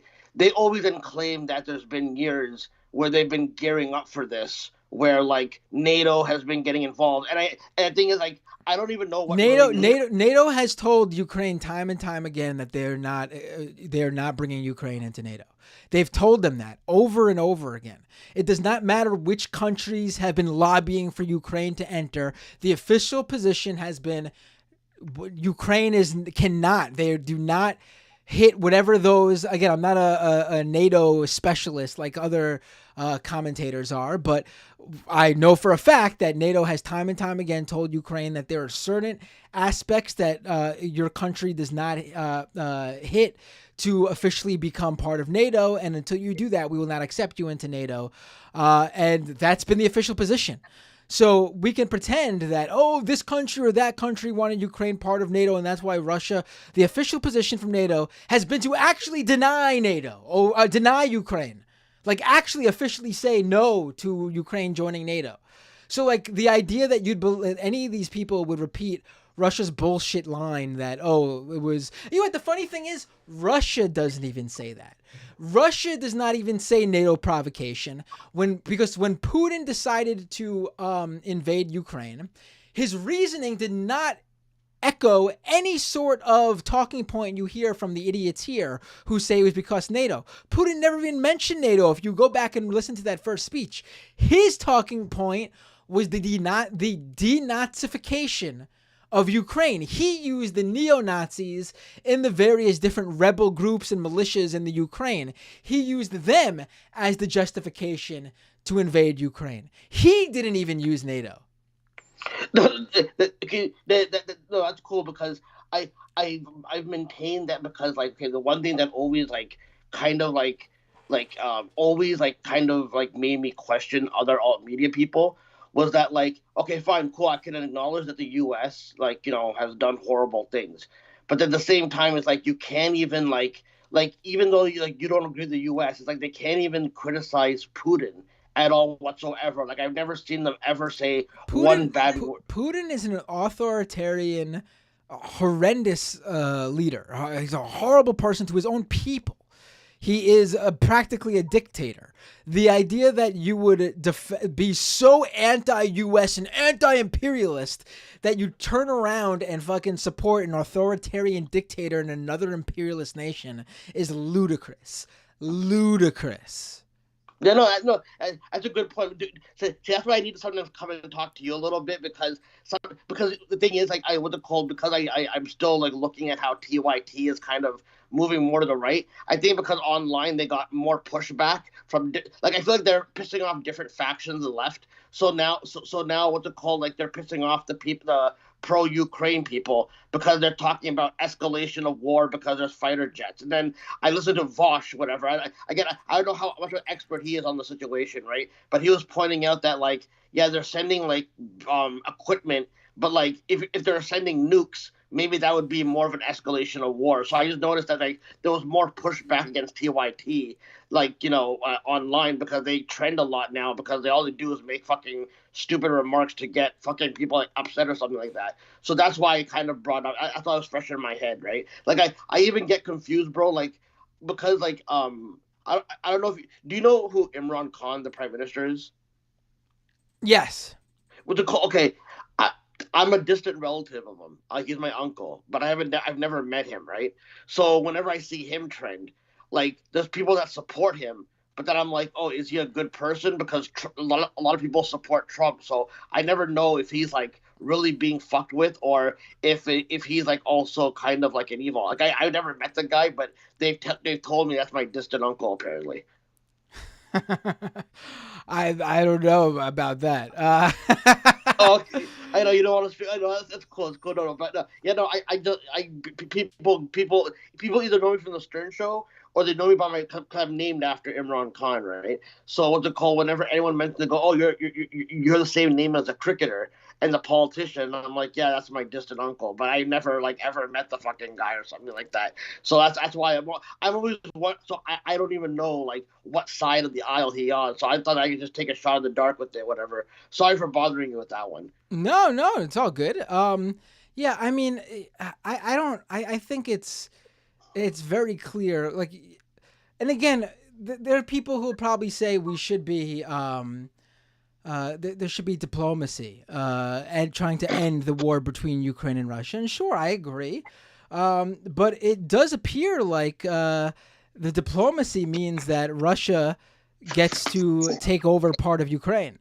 And you can understand why the Ukrainian people would not agree to that. Like, it's pretty ludicrous to think that that's the simple solution. Like, could you imagine if a fucking country came and invaded the U.S. and said, we'll end this if you give us one of your states. And we were, and outside countries tried to say to the U.S., no, just give that country California, end the war. Like, give me a fucking break. It's bullshit. Let me ask you this, because the other thing was that when if this were 10 years ago, bro, I really, this is why I always reflect on like how my thought process works. Because again, 10 years ago, I was like always like, oh, if the U.S. says something, I have to believe like the other fucking people, whatever, right? So if this were 10 years ago, I'm afraid that I would have probably been like on the pro-Russian fucking side, but for example, with the stuff with Tara Reid, right?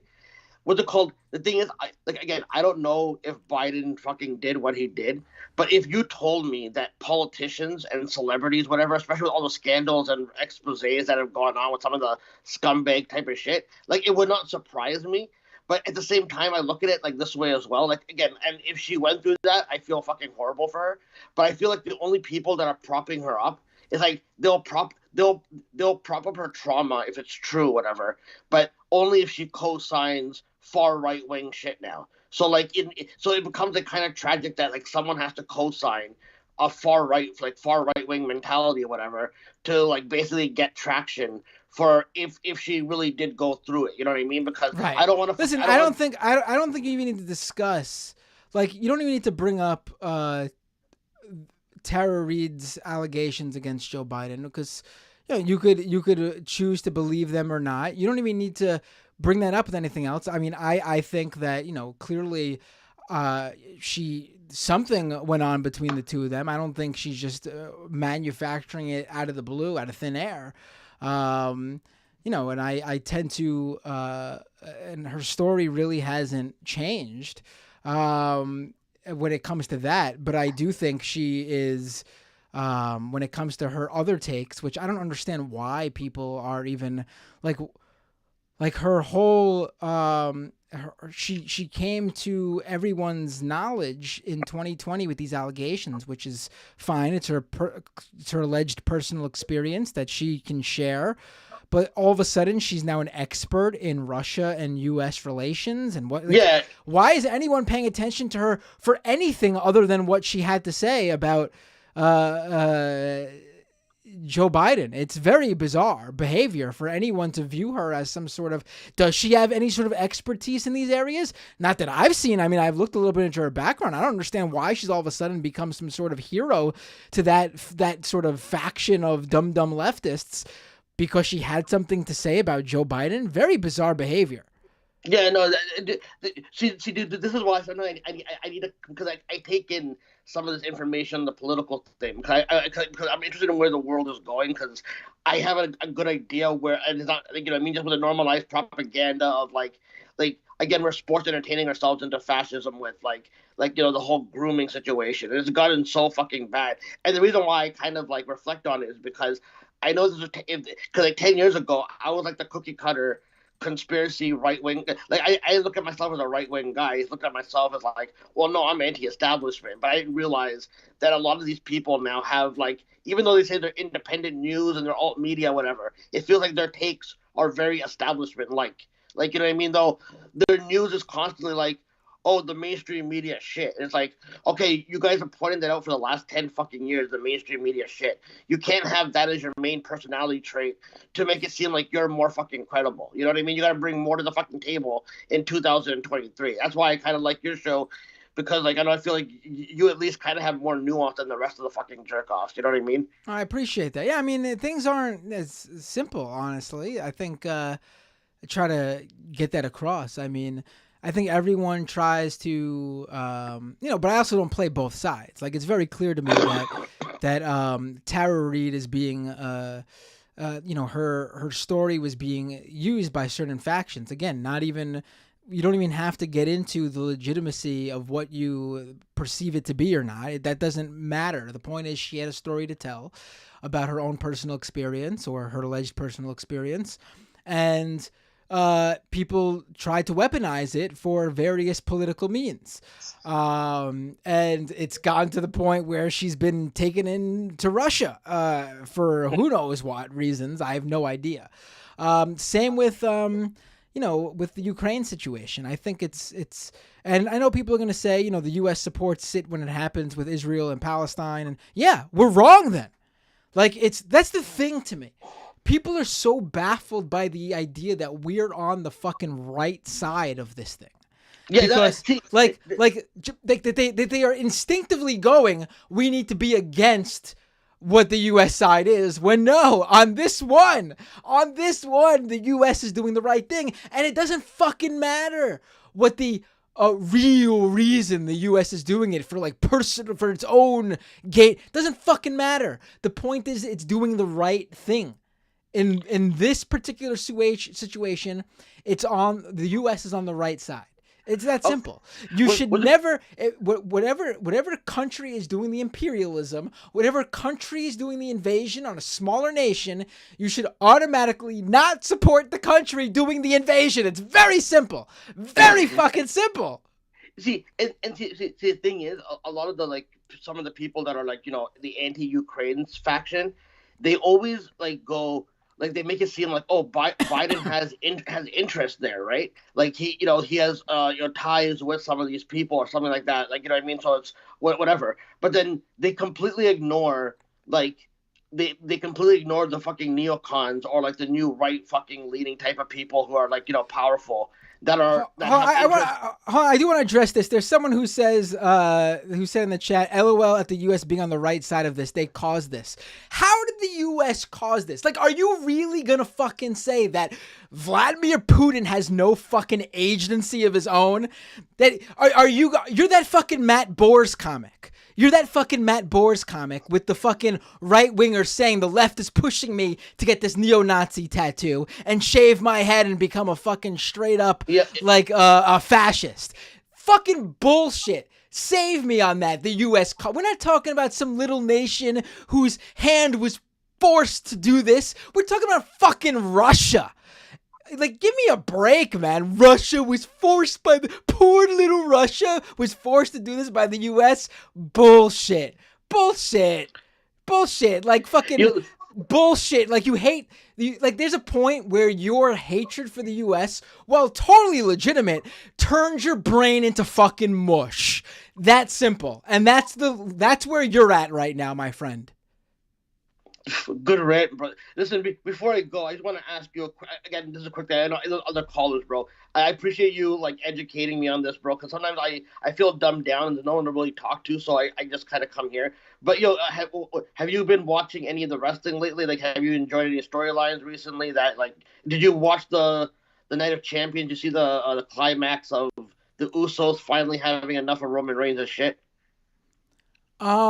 Yes. I know a lot of people are sick of it, but I personally like, I'm a big fan of the Uso family, the bloodline storyline.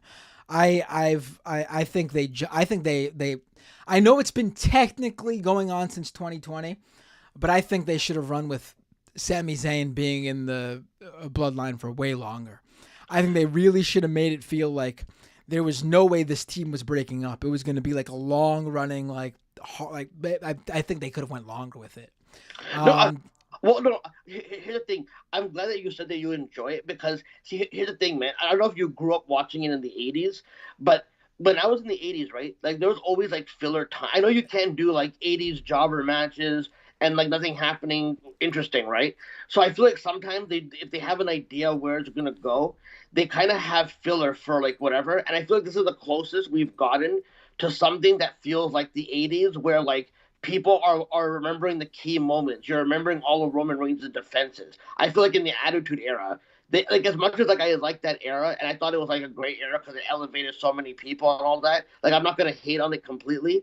But I think like it turned people's brains into mush because now you got to defend the title every single week. And I just felt like it got watered down. And I feel like for the first time, like that's what like Roman Reigns and MJF are champions that like are of the 80s essentially. That's how champions. I actually think that MJF is and I like him. I think his run has been bad for AEW. I don't agree. I think AEW doesn't know how, see again with how WWE does Roman Reigns.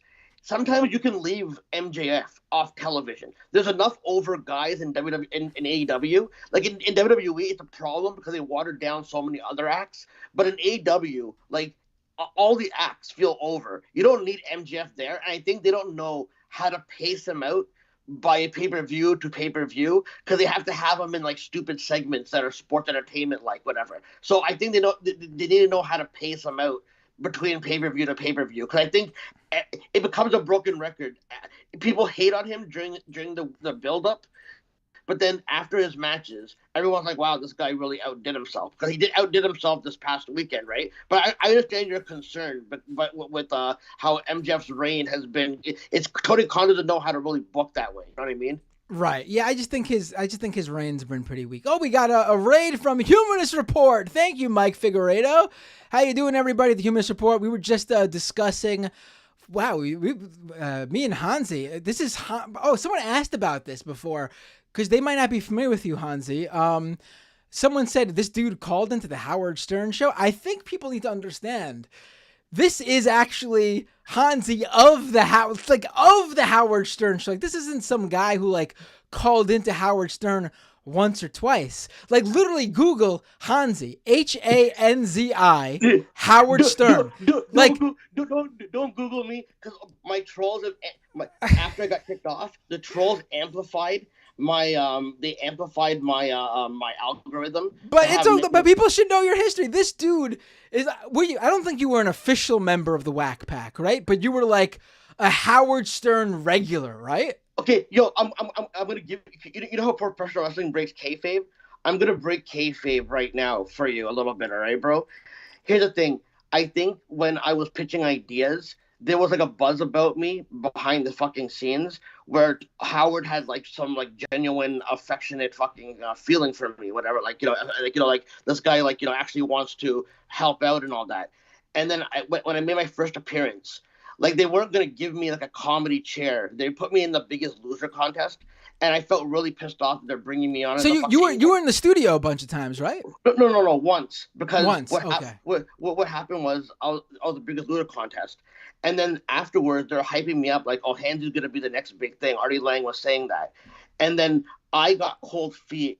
And then behind the scenes, I was like, not feeling the fucking fame. And I fucking didn't really call in 2009. And I think Howard really took that fucking personally. So that when after Artie Lang left, I started calling in more again because, I had we already had a whole fucking thing, whatever. But I called in, and I think Howard started getting more revenge on me because I didn't fucking, go to the next level like quick enough. So they kind of reduced me to a whack packer, even though they felt like I felt like I was going to be elevated, like as a real personality who would like actually like be a part of the show. But I think I fucked it up. I fucked my own main event push up. So I became an intercontinental champion type fucking person, and I felt like they were also manipulating shit in my life because they fucking I feel like they organized chaos in my life, and they basically and they wouldn't let me leave the show. I wanted to leave in 2011, and things in my life got worse. And it was like you're forced to call in because his trolls will harass you. And then you got to go to him to fucking get them to stop. And then he plays dumb about it. And so and I became like a very fucking crazy person. I'll say crazy things because I really wanted to just escape this fucking world. So, you know what I mean? So so now when they mention me on the show. All this, and you weren't even getting paid, right? You were just a caller. No. See, the thing is, I think I have like a Britney Spears deal. That I signed something that they told my parents to get me to sign, and the trolls who have like inside knowledge, who like always stalk me and try to harass me, they always say that Hansi is really rich, but he couldn't touch his money. So like the insinuation is that there's money around, but I don't have access to it apparently. But I can't prove any of that type of shit though. Oh boy, I'm just jeez. Yeah, but sorry for turning your show into shit. I thought it was interesting. So, when's the last time you called into the Howard Stern? Like, they officially cut you off in 2016, right? Well, what happened was a new guru was coming in to basically, like, people think that Howard is a part of a cult or something like that. And I name dropped the woman when no one was allowed to mention her, and I was on Periscope. And then Howard beeped it out. So then I exposed him a little bit that he was so thing about it. And then the other line was, you live long enough to become Don Imus, which he fucking got really infuriated with. And then they didn't have me on for a bit. And then I was doing interviews with other Stern Show related fucking, podcasts. And they got mad that I was kind of opening up about the whole thing a little bit. And then they basically got Gary, the producer, to get me to call in. And basically, it was like they're going to have a conversation with me. And they had like two of the characters, like High Pitch Eric and Joey Boots, just fucking start shouting at me. And the thing is, I was so insane. Joey Boots insinuated that I said that he wishes that Howard's kids die, and I just owned up to it. I didn't even really think that I said that, but I was like, you know what, fuck it, I don't really give a shit. Maybe I did say it, but they basically brought me on to ambush me, and that was like really my last call before they really just kicked me to the curb, and then I kind of just called into Busted Open on the Sirius channel, and then Bully Ray, who's a Stern fan, would always try to bust my balls, where he was trying to Bubba Ray Dudley. Yeah, he was trying to get me to snap. So I had beef with him, so I don't call him to bust it open. So now I call him to post wrestling, whatever, and I just do my own podcast. It's like a very, it covers like a lot of the social media discourse and me thinking out loud and all that kind of shit. Jeez, that's quite a story. So if you were to call into the Howard Stern show today, would they take your call? I wouldn't want to call in, bro. I really wouldn't, because I just, dude, it's like Vince McMahon level of like ruining your fucking life. Like, you know what I mean? It took me a while to even recover. Like, if my trolls find out that I'm talking to you, they'll start coming in and start discrediting me for some of the edgelord things that I've said. So that it'd be a whole Illuminati situation. Because, Hey, if any Howard Stern trolls come your way, you send them to me. You tell them Matt wants you to call into his stream. And then eventually, I'm assuming I will become a Howard Stern regular. Dude, it's all good, bro. Sorry for wasting your time like this, man. This was great. No, I like interesting calls. Doesn't matter what it's about. Interesting calls are always fun. And this was certainly from the Ukraine conversation to the wrestling conversation to the Howard Stern talk. Really interesting stuff. Hansi, always a pleasure when you call in, my friend. Dude. What the call? I'll try to interact with you more on Twitter and all that. But with the call, because dude, I really feel like like you're one of the more sane voices right now that I have it like that. Because I have to follow the news now, and I feel like you're probably and Majority Report's like the only leftist outlet right now, and maybe Media Roots that I feel like everything is more sane when I listen to them. You know what I mean? So thank you. I appreciate that. Peace out, brother. Take care. Let's go to the next call. Hey, what's your name? Where you calling from? Oh, lost them. Hey, what's your name? Where you calling from? Hello? All right, try calling back in. Wait, what about now? Oh, I hear you now. Okay. Hey, what's your name? Where you calling from? My name is Piero from Maine. Hey, Piero from Maine. What would you like to talk about? Excuse me, I talked over my own.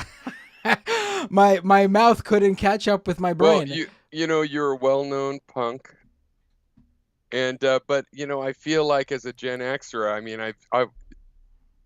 what about the Dead Kennedys? Classic. That's the best punk. That's the Jimi Hendrix of punk.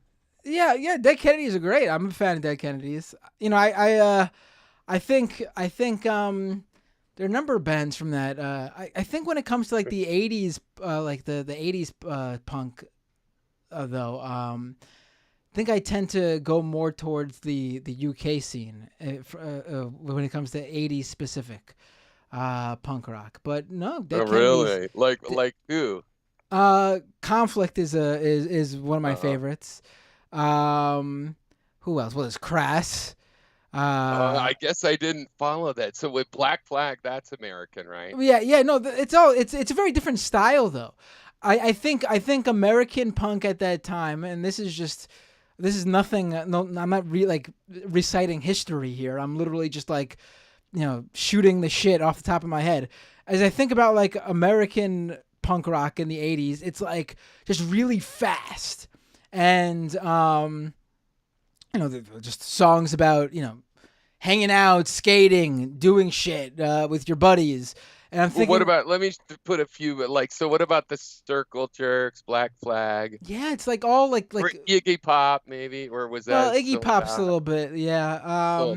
No, it feels very. It's still good. Yeah, it's still good, but yeah, I feel like it's more like the UK bands I'm thinking of. They were sort of more slow and more methodical with their lyrics. You know what? I think as a high schooler, I was, the Sex Pistols were over hyped and sort of a boy band almost. Yeah. A lot of people. But they're good. Conservatives hate when you point that out for some reason. I've had that debate online with right wingers. All these American.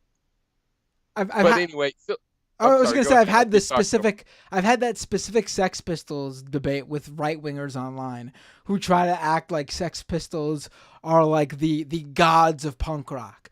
No. Were they one of the earliest punk bands? Sure, but they were put together by their by their Yeah. manager and their label. They were a boy, like you said, essentially a They were- boy band. They were completely kinda- manufactured. Put together by one of these clever boomers that saw what was coming. Right. So, okay, but not okay. So the second part of my question or my point was to, I think there's a punk thing that's really important now, which is like, how there's the fake it till you make it thing. Like a lot of the Republicans, small business people, fake it till you make it. Elizabeth, whatever the blood lady was. But I think that's a punk thing because what I got from it was like posers are bad. You don't want to fake it till you make it. Everybody wants to be legit. You can only do that by being yourself. Though ironically, sometimes it means you're good at music and you play it really rough as if anybody can do it, and Right. Which is like the Dead Kennedys, and a lot of them, a lot of punk bands, they could play however they want and they choose that gritty thing. And it's anti-fake it till you make it. It's about being legit by being yourself, and other people appreciating that, and that's kind of what we're dealing with. I think that the right wing, a lot of stuff you cover is, people that want to fake it till they make it. They don't care about being legit. They love posing. Oh, no, without a doubt. No, I think that's, if obviously this isn't true of, the left in general, because not everywhere, but probably the vast majority of leftists don't have that sort of background. But there is a, what's the saying? Like, not everyone who's this is that, but the other way around. So it's like not every leftist was a punk, but every punk is a leftist. Like, it's almost like conservative punks are so rare because it goes against everything. The punk ethos, the punk scene, everything in it was about. It's just as simple as can be. Like from the DIY aspects, from just even the most basic stuff. Like when you see someone fall in the pit, you help them up. Everyone does that. It's the same. Everyone takes care of each other. Exactly what you're saying. Anti-posers, the monetization of everything. Even me growing up, I mean, I wasn't alive for the very early days of punk, but I was a teen in the late 90s, early 2000s. And even then, we were figuring out in the punk scene that existed in New York City during that era, we were figuring out how to do shows for free, and if not free, extremely cheap, like just what we needed to pay off a venue to give us a place. Like, that was always, like, we didn't walk away with money. Like, it wasn't about, monetization. Like, obviously, maybe, like, the dream was to eventually become one of those bigger punk bands that would get paid to play in bigger venues. But that wasn't what the scene was about. Right. That was like a separate thing. And it was like one of those things where, like, you could maintain legitimacy too. Like, you would just be able to, make a living doing what you've already been doing. Like, there's a lot of punk bands who got big but didn't sell out. I think a good example is like Anti-Flag. They had a major label. They were on a major label for a little bit. They had their moment. They were still playing the same type of music. Against Me, I think that's another great example of a band who had their moment. They didn't change their music. I think the idea of a lot of this, a lot of the legitimacy issue around punk easily transfers over to my own sort of ethics. Well, I think it's still a punk rock revolution. That's what we're trying to go through. And the whole thing too about like the Nazi punks trying to take over like their punks at all, that's another reason I think the Dead Kennedys were so great, because he's so early, and also like Nazi punks funk off. Right. Like, who's thinking about neo-Nazis in the U.S. in like the late 80s, 90s, late 2000s? Like, yeah, there were KKK events and stuff like that. But I mean, in terms of like having it be a major part of this, Well, I remember it's kind of like how they let gangster rap take over for sort of the more aware rap, early rap, because I remember as a young kid seeing some of the early things on whatever it would be, the morning or Today Show, about punk rockers being violent, skinheads being the skinhead, like they want that to take over. But that was not early punk at all, because like I feel like Gen X, the older Gen X, did start punk in the sense of making it popular, but actually no, it was some boomers. It was actually some way ahead boomers in the early 70s setting all that up. And Right, it was like the anti hippie boomers, the ones that existed. Yeah, exactly right. That the hypocrisy early, which I was late to catch it. It wasn't until the 90s and the boomers started taking over that I realized, wait, what? But okay, anyway, thanks. I won't take any more time up, but I just wanted to cover that old school with you. Okay. Take care. Thanks for calling in. You're great. I appreciate it. Bye-bye. Me too. Peace. All right, let's go back to the well, this is a rare didn't last for long. Hey, what's your name? Where you I was going to say it's a rare moment where there's no calls coming in, but it was like a second. What's your name? Where are you calling from? Hey Matt, it's Anne from the UK again. Oh, hey, you're really low on the mic. It's very low volume. No, it's still very low. Oh, wait, it's getting a little bit better. That any better? That much better. What was they talking about, Anne? First things first, I remembered the thing me bring up the last time I called in but forgot about. Oh, wow. I don't remember you forgetting. Last time I forgot so much, so this time I actually made notes of things I was going to mention. Because sensible planning. Right, first things first. Link to your podcast on your YouTube account redirects to a placeholder website, and I mainly mention this because I don't want someone to claim it. And say it again? On your YouTube about page. Oh, right. I got to change it. Cause I actually have I actually have both domains. I just forgot to forward one of them. Yeah. Yeah, it was I was just concerned that someone might buy it up and direct it to something malicious, and rather not have that reflect on you. Right, that was the first thing. The second thing was a random dark joke about the UK, which is apparently Russia has decided to try and solve the UK's Tory problems, and by Medvedev declaring that UK politicians are valid military targets. My dark joke for the day.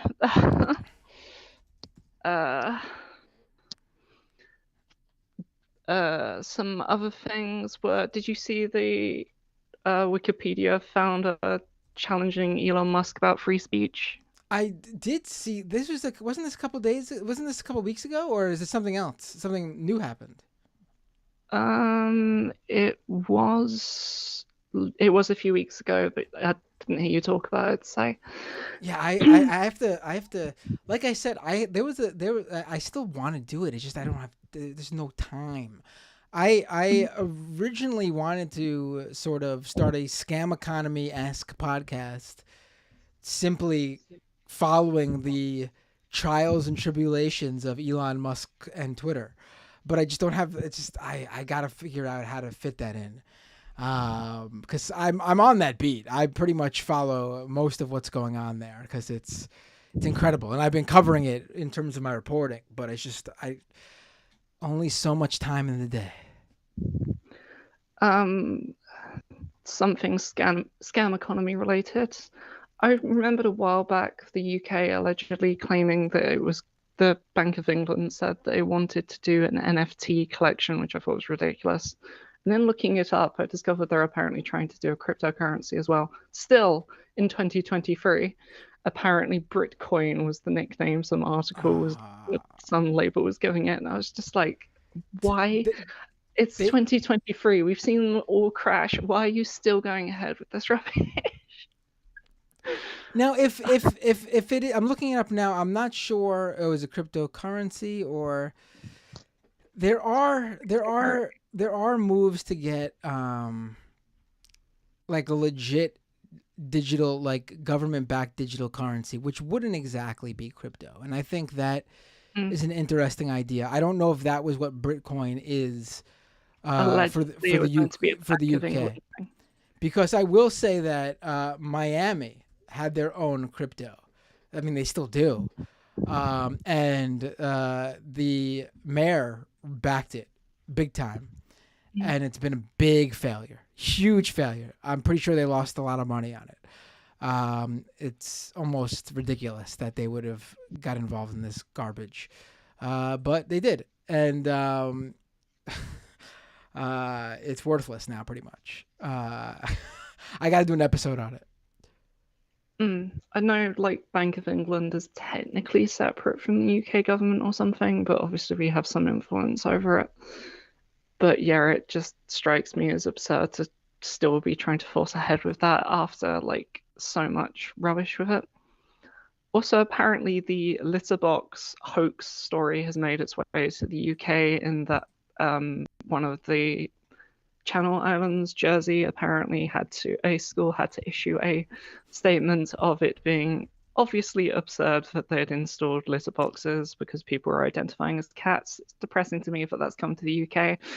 I'm actually surprised it took that long to reach Turf Island over there. Well, just off the coast of Turf Island, but yeah.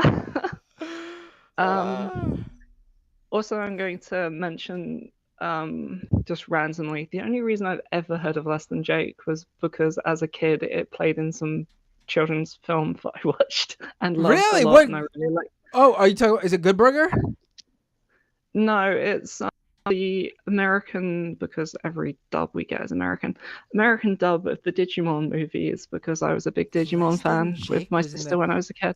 Oh my God! They played All My Best Friends Are Metalheads as Did a they song that really? plays in- What? It made me really like the song though, so it made me aware of that band. I had no idea. It was What only year in did the US dub, obviously. what year did that movie come out? 2000. 2000. It was like the first free Digimon films, and they just cut out like half of them. It was a really weird edit of a film, but obviously when you're a kid, you don't know that they've massively butchered some Japanese property. Right. when they 2000. translate it to I was. Yeah, something like that. I remember getting like a VHS tape with like a square-shaped CD-ROM for some reason. But yeah, I was always a big fan of Digimon as a kid, and some of my older usernames were Digimon themed. I gotta see how they use that song. Like what scene? What is going on in the movie while they're playing? All My Best Friends Are Metalheads. The character Matt is on a moped with like his little brother. Wait, the character who? And like I believe there's a character called Matt, but my brain might be going. A character named Matt? There's a Matt in Digimon? I never got into Digimon.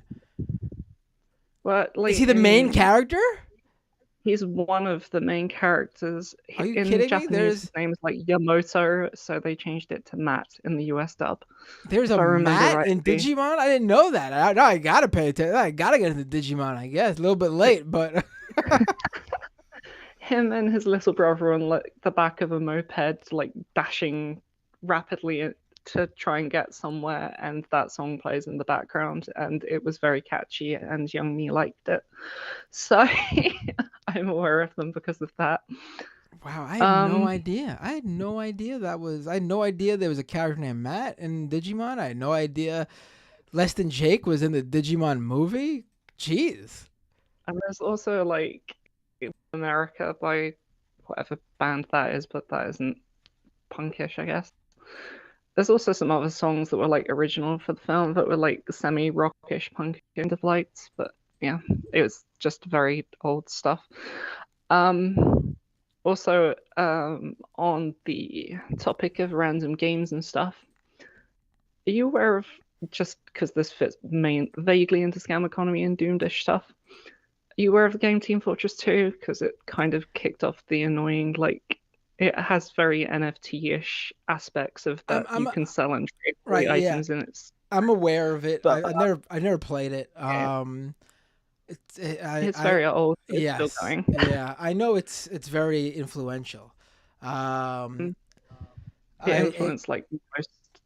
shooters post it, to be completely it came out right when I started to get out of gaming.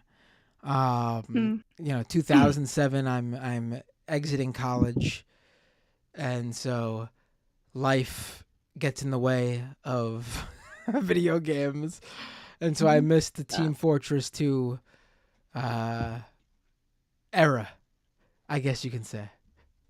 But yeah, there's been an issue on it for like several years now of people running bots in the background. I'm not sure if it's to try and make money off of the in-game sort of market stuff or not, or if it's just to try and harass users.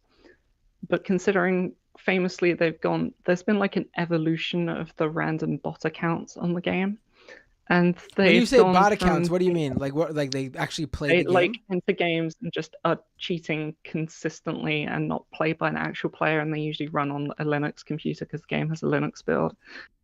It doesn't take as much RAM, so people just spam a load of like instances of the game running just to try and harass players on the like official Valve servers, which also, by the way, Valve is kind of a scummy company, because there was what I was going to say was the bot problem originally had an issue of the bots were just shouting racial slurs in like chat and that's things.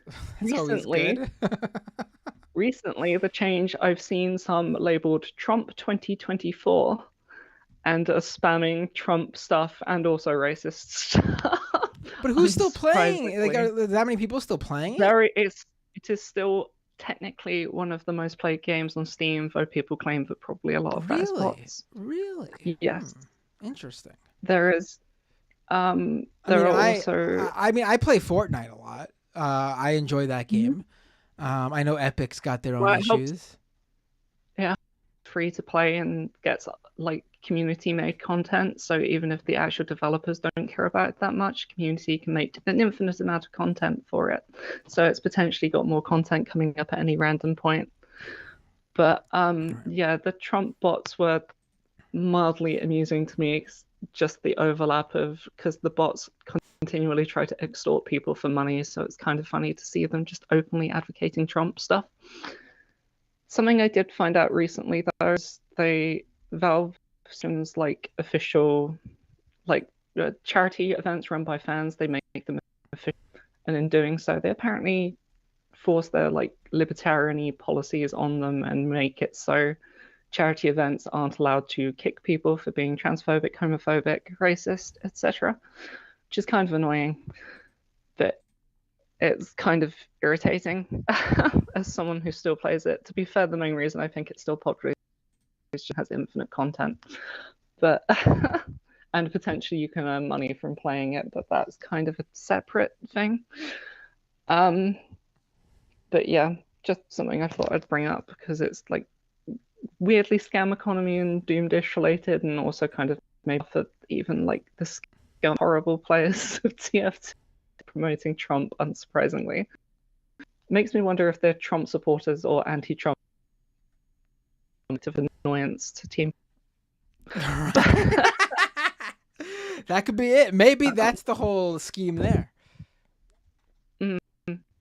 The one other thing I wanted to mention was I saw something wrestling related.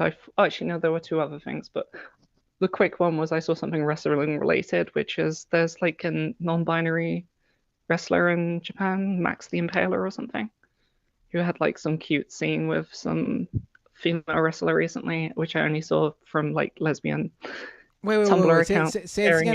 Say this again. There's a non-binary wrestler called Max the Impaler who has very buff vibes. I think I've heard a lot of lesbian Tumblr accounts were sharing them celebrating like a female wrestler's victory thing by putting like face paint on them. They're like part of a wasteland duo or something. Right, I don't know enough about wrestling other than that. I just thought it was cute and it was wrestling related, so I thought you might know. Right, I've come across the name because I think they used to wrestle for. They're not in any major wrestling company. I think they're with. Let me look it up. They're with the NWA, which used to be. Okay. maybe this means nothing to you, I bet, but NWA used to be, during the old school days of wrestling, it used to be a much bigger company, but they're not. You know who owns the company that Max the Impaler wrestles for? Friggin' what's his face? Oh my God, I'm having a mental block. Hold on, let me. What the fuck's his name again? Give me a second. Also, to Billy the chat Corgan. saying- Billy Corgan of Smashing Pumpkins owns the NWA. Also, to the chat saying video game companies are vile as hell. That's reasonably accurate from what I've seen. Yeah, video game just companies are. has some very specific, like, libertarian angle issues that I dislike. But anyway, unfortunately, they like have a monopoly on the PC gaming, which is kind of annoying. But also, I was going to make one joke of, because in the UK it is currently Pride Month already, having your name as trans male and trans mask audience members binder. Clearly ready for the month already. Right, that's right. Yeah. Has no one ever made I'm that sorry, joke? I'm sorry, you're breaking up a little bit now. Oh, sorry. There was also just the fact that people often mispronounce your name as Binder anyway. Yeah, I know. Which you could I also gotta have say, I sort of, and, you know, I've come across that, and it's like, couldn't have named it anything else, really. Couldn't have. Now I gotta hear people mispronounce my name because they're used to hearing it already for a trapper keeper. Now there's other products that they're gonna mispronounce my name after. Unbelievable. I'm just going to label it as clearly a deliberate allyship with trans men and trans masks around the world. Right. Yes. Really, as a lefty streamer. Yep. Right. That was pretty much everything. I'll try not to hog any more of your time. I just thought that was a few funny things. Hopefully, it was a great call. Always appreciate when you call in, Anna, and have a great. Geez, it's like 5 a.m. there, right? Jeez. Have a great morning. I have horrible sleep patterns. Bye. Peace. All right, folks. We're going to take. We'll do 1 or 2 more calls. Let's see.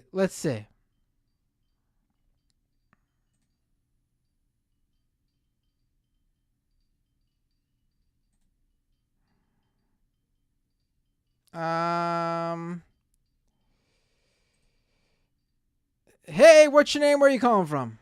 Hey, Matt. Long time no call. I've been busy of late, so excellent show.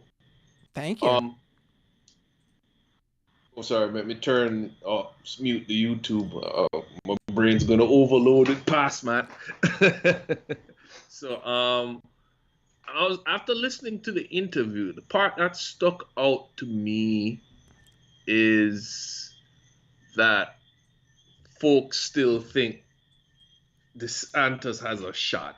There are actually people out there who believe that. I mean, and I find that very strange. I get it in the sense that no one was a threat to Trump at all, and now there is someone who's got some sort of chance, regardless of how small it is. So I guess I get it in that sense. Well, if you look on DeSantis's political thing, he's basically just little Trump, right? Even in his campaign, I don't know. I actually think he's worse. I really do. I don't think. No, I mean politically he's worse. I'm sorry. He is worse. Where I thought he's probably more of a true believer than Trump is. Where Trump is purely in for self-promotion and he'll push whatever he needs to push. Right. Like there are legitimate times I think Trump is literally like saying like this is the shit I gotta say to win over these dumbasses. okay, I guess. I don't even think I think he like thinks a lot of the stuff is ridiculous himself, quite frankly. I'm not saying that to make him sound better. I'm saying like that's the type of person he is. He's has no problem contorting his way wherever he sees fit. which I think is a much better sort of person to deal with in a worst case scenario than someone who's a true believer who will absolutely go fucking down with his ship if it means getting across his terrible fucking ideology. But the thing is, DeSantis seems more of a product of, I wouldn't say the entire establishment and the backers of the Republican establishment, because I think there's a split even there, because yet while some might not like Trump, at the end of the day, Trump gets most of what they need done anyway, right? So he doesn't even have that strong a support. Like you can see on Fox News as the various folks on the whatever that morning show is, Fox 5, are kind of split, and they're kind of doing a little fence dancing which guy they want to support. But I really don't see it happening at all. I mean, basically has no shot whatsoever. Not even a. I think he's got a small chance. I do think he's got a small. I think his game plan is hoping Trump goes to jail, and that's very so. And then he swoops in to clean up the ashes, so to speak. Yeah. Because I don't see he has no momentum with the base. He's a bit of a charisma suck. I mean, the only people I've seen going to bat for him super hard is like Ben Shapiro. And I think that's going to cost Ben Shapiro some of his own fans. I mean, I think it'll we are going to see a very interesting sort of civil war between the right over the next couple of months. That's without a question, and it's gonna be great for us. It's gonna be absolutely wonderful. It'll be very fun to watch. Indeed. Right. But it is, I do think I look forward to seeing what sort of damage is done, because could work in our favor for sure. As for the topic that, and when I say work in our favor, I don't mean in the favor of the Democrats or Biden. I mean work in the favor of people who don't want a Republican, Trump or DeSantis to be president. Doesn't necessarily mean I'm talking about a specific individual at all.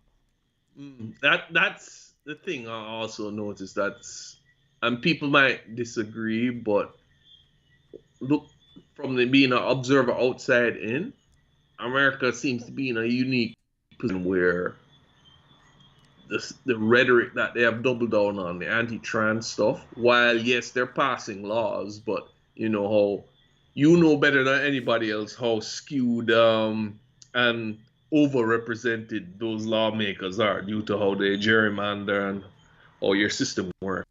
But I don't really see that much public support for anti-trans stuff in the States. You have very loud Christian fascist types who are for it. But I think from my experience, the vast majority don't really think about trans people that much, if I'm honest, right? So I think the anti-trans stuff even grows folks. But without a doubt, I think most people are really they just at the very least have no interest. Like they really don't even want to engage with it. Like it's none of their business. They don't care about it. And you can say you wish they were engaged and that they did, but I think it's much better that they hear it and go, this is like what? Why would I have any? I think that's much better than the much worse case scenarios. In fact, I would say you do hear from people that people should at the very least be allowed to do what they want to do with their life. It's not affecting anybody else. That's generally, from my read of America in general, that's a general read. So you guys are at least number one in certain areas. Like other places around the world, they feel way more strongly about that type of stuff, unfortunately. But you're beating out the UK there. So. Yeah. But I guess the thing I was coming back to on now that there's more time has passed, I'm more convinced than ever that the AI stuff is going to become very novelty and pass out, because I honestly don't think it's going to get much better than we're seeing it now. because I really, mechanically I don't see how. I really do think it's as more and more time goes by, it really does feel like Mhm. the it's the fad is already fading. I don't think it's gonna fade away. It's not gonna be like No. crypto, but Mhm. it's becoming very clear that this to other people that this was just a hype bubble, and that whatever use cases there are will exist and will continue to be built out upon. But a lot of this bullshit is bullshit. Yeah, well, I think for me, what kind of made me realize why I don't think it's not going, the technology is not going to get too much better than it is now is I got a better understanding of how it works because, as you said, it's basically a glorified chatbot, and it's just skimming stuff out from the general internet, and then you have a very complicated algorithm, and it regurgitates that information in kind of a mishmash new way, right? I That process seems to be very limiting in how much better it can be, right? And I'm noticing certain things where it can do this, but it can't push beyond that type of scenario. I'm thinking of like there's some AI video of like Harry Potter and Bug or something, right? And then after a while, I see people just using that algorithm for all other sorts of things, and it's kind of stuck in that trend. In other words, I'm Right. not seeing anything new come out of it. Right. And then I kind of realize it's a limitation of the methodology that they're kind of using. Like, if I'm trying to go to the moon, I'm going to build a ladder, and that's not going to work. and I think that's what happened. Eventually, people realize it's not going to get too much better, and they're going to get bored and they move on. I think the only thing we do need to work is maybe the AI voices, because I heard people brought up the good point that this is going to be very big for scams. And I Oh, know without. I mean, for you get, scamming I old mean, because people. you get people falling for scams without those voices. So obviously, you'll be able to get people. Yeah, I think we have to separate, Mhm. the AI contextual stuff with the AI video and AI images and AI voices. I think those are all different things. And I hate even calling it AI because I know it's really not. It's more, it's algorithm stuff, right? I mean, I saw someone point out that why are we calling them like AI artists when they should just be called like JPEG generators? And I think that's completely legitimate. Like, why they should not be called? We should not be fighting on their turf by calling them what they want to be called. I mean, I said that I think the idea that you would call yourself an AI artist is ludicrous. If you create art and you just use AI as an aspect on top of it, as like a gimmick for a piece or something, or whatever, you're still an artist. If you're completely creating everything with an AI prompt, then you're not an artist. So the idea that you would call them an AI artist is ridiculous. I think a JPEG generator or image generator or whatever you want to call them, that makes more sense than AI artist. I guess the other thing that kind of stuck out, I want you probably to explain to me, is the blue sky. It seems to be gearing up to be the true Twitter replacement, right? Why do they do it on an invite only basis and that type of stuff? Could you explain the thought processes behind that? Wait, say that Or is, again? like, with Blue Sky, why does it, the initial letting people in, and what you need to invite to go in and stuff like that? It's a combination. Why do they do It's a that combination approach? of hype. That's usually one of the reasons why sites do wait lists or invite systems. Also, part of it, and I do think this is a major role with Blue Sky. I don't think they're ready for a deluge of Oh. users. So they let in a little bit of people at a time, see how they could handle it, roll out some updates, let in a new batch of people, see how they handle it, roll out some updates, let in a new batch of people. That's usually one of the the ideas behind it too. Oh, so I guess that definitely makes sense. Is it any fundamentally different from old Twitter? Listen, I think the reason people like it, and I've been using it a little bit less because I think I think it had hype behind it that first couple of weeks where people started being let in. It's I think the issue is that it's just why people liked it was because it felt like old Twitter, not anything that they did technically. Like, yeah, you can't post anything more than images and text right now. Like, you can't do videos. So that helped make it feel like old Twitter. But also just like the type of posts, and the type of users on it. It felt like the old, like early users of Twitter. And so they were using it the same way. So I think there was some like nostalgia factor there too. Whether they can keep it up, that remains to be seen. I've stopped looking at it as a Twitter alternative. Same with Mastodon. I think these can all function separately in tandem with each other because they serve different communities at this point.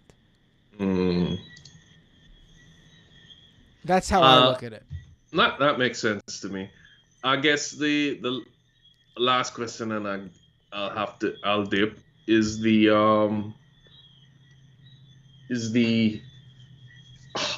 I guess I'm kind of disgusted at how current Twitter is, especially the For You page, because before I usually use it to kind of get a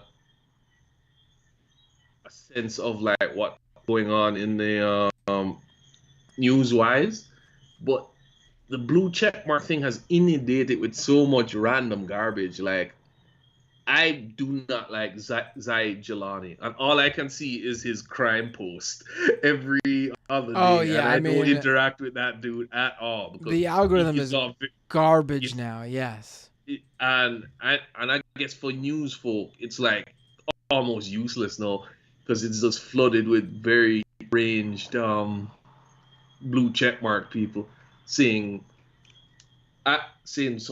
posting some horrible shit. But I've heard there's even worse. Like, there's like people posting gore videos and all of that, and nothing's happening. So I don't know if how do you stay up to date now that since Twitter is no longer a very reliable news source? I basically use the search function. It still works. Every now and then stuff will pop up into my feed. It's important to follow very specific people now so you get what you want. Yeah, that's pretty much. There's no real, I guess, sort of secret behind it more than that. You definitely have to curate who you're following a lot more than you ever had to before. That's kind of similar. Like I follow your post, so like, Matt's coming up. That's legit. But I'm just shocked because I don't even interact with these people so much. It's almost like the algorithm is now designed to bait me to interact with people I have no respect for. Right. Yeah, that's part of it. I mean, that's why they're doing it. It's all about, for them right now, it's all about generating engagement so they could use those numbers to prop themselves up to advertisers. That's really the main, that's it. That's well, with all that's news the game. Of Twitter losing how much of percent down to 30% of its value. 33% of their value, what Elon Musk paid for it, and this is based on what one of their investors, Fidelity, they have stock in Twitter because they helped fund it. How they value the stock they have in Twitter, their stake, I should say, because it's not, it's a private company now. It's not publicly traded. But their stake in Twitter, they value it at 33% of what they put into it, which is great way to run your business.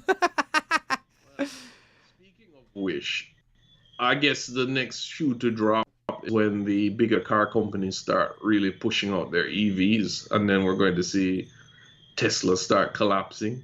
At least I know it's not doing well in China. So, what's your prediction on that? Oh, I got no idea on Tesla. I mean, I don't know what this. I mean, I think companies have been dropping other car companies have dropped the ball, and they're continuing to drop the ball, and it's solely dependent on when they get their act together. Honestly, in terms of how Tesla does. Really, I mean, yeah.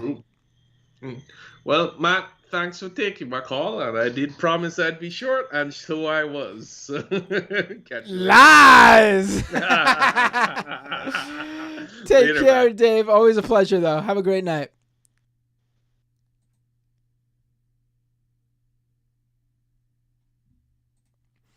All right, I'm feeling it. I'm feeling that exhaustion, folks. I'm getting tired. I'm getting tired. All right, there's one more person calling in right now. I will take and 20 people just called in right now. I'm taking one more call. One more call. It's going to be a short one, though. Hey, what's your name? Where are you calling from? G'day, Matt. It's John from Australia. How you doing? John from Australia. I'm doing good. How are you? I'm doing well. I'm not doing well, actually. Oh no. Let's put it that way. What's going on? Not doing well. So I'll give you you said it's going to be a short one, so I'll keep it short.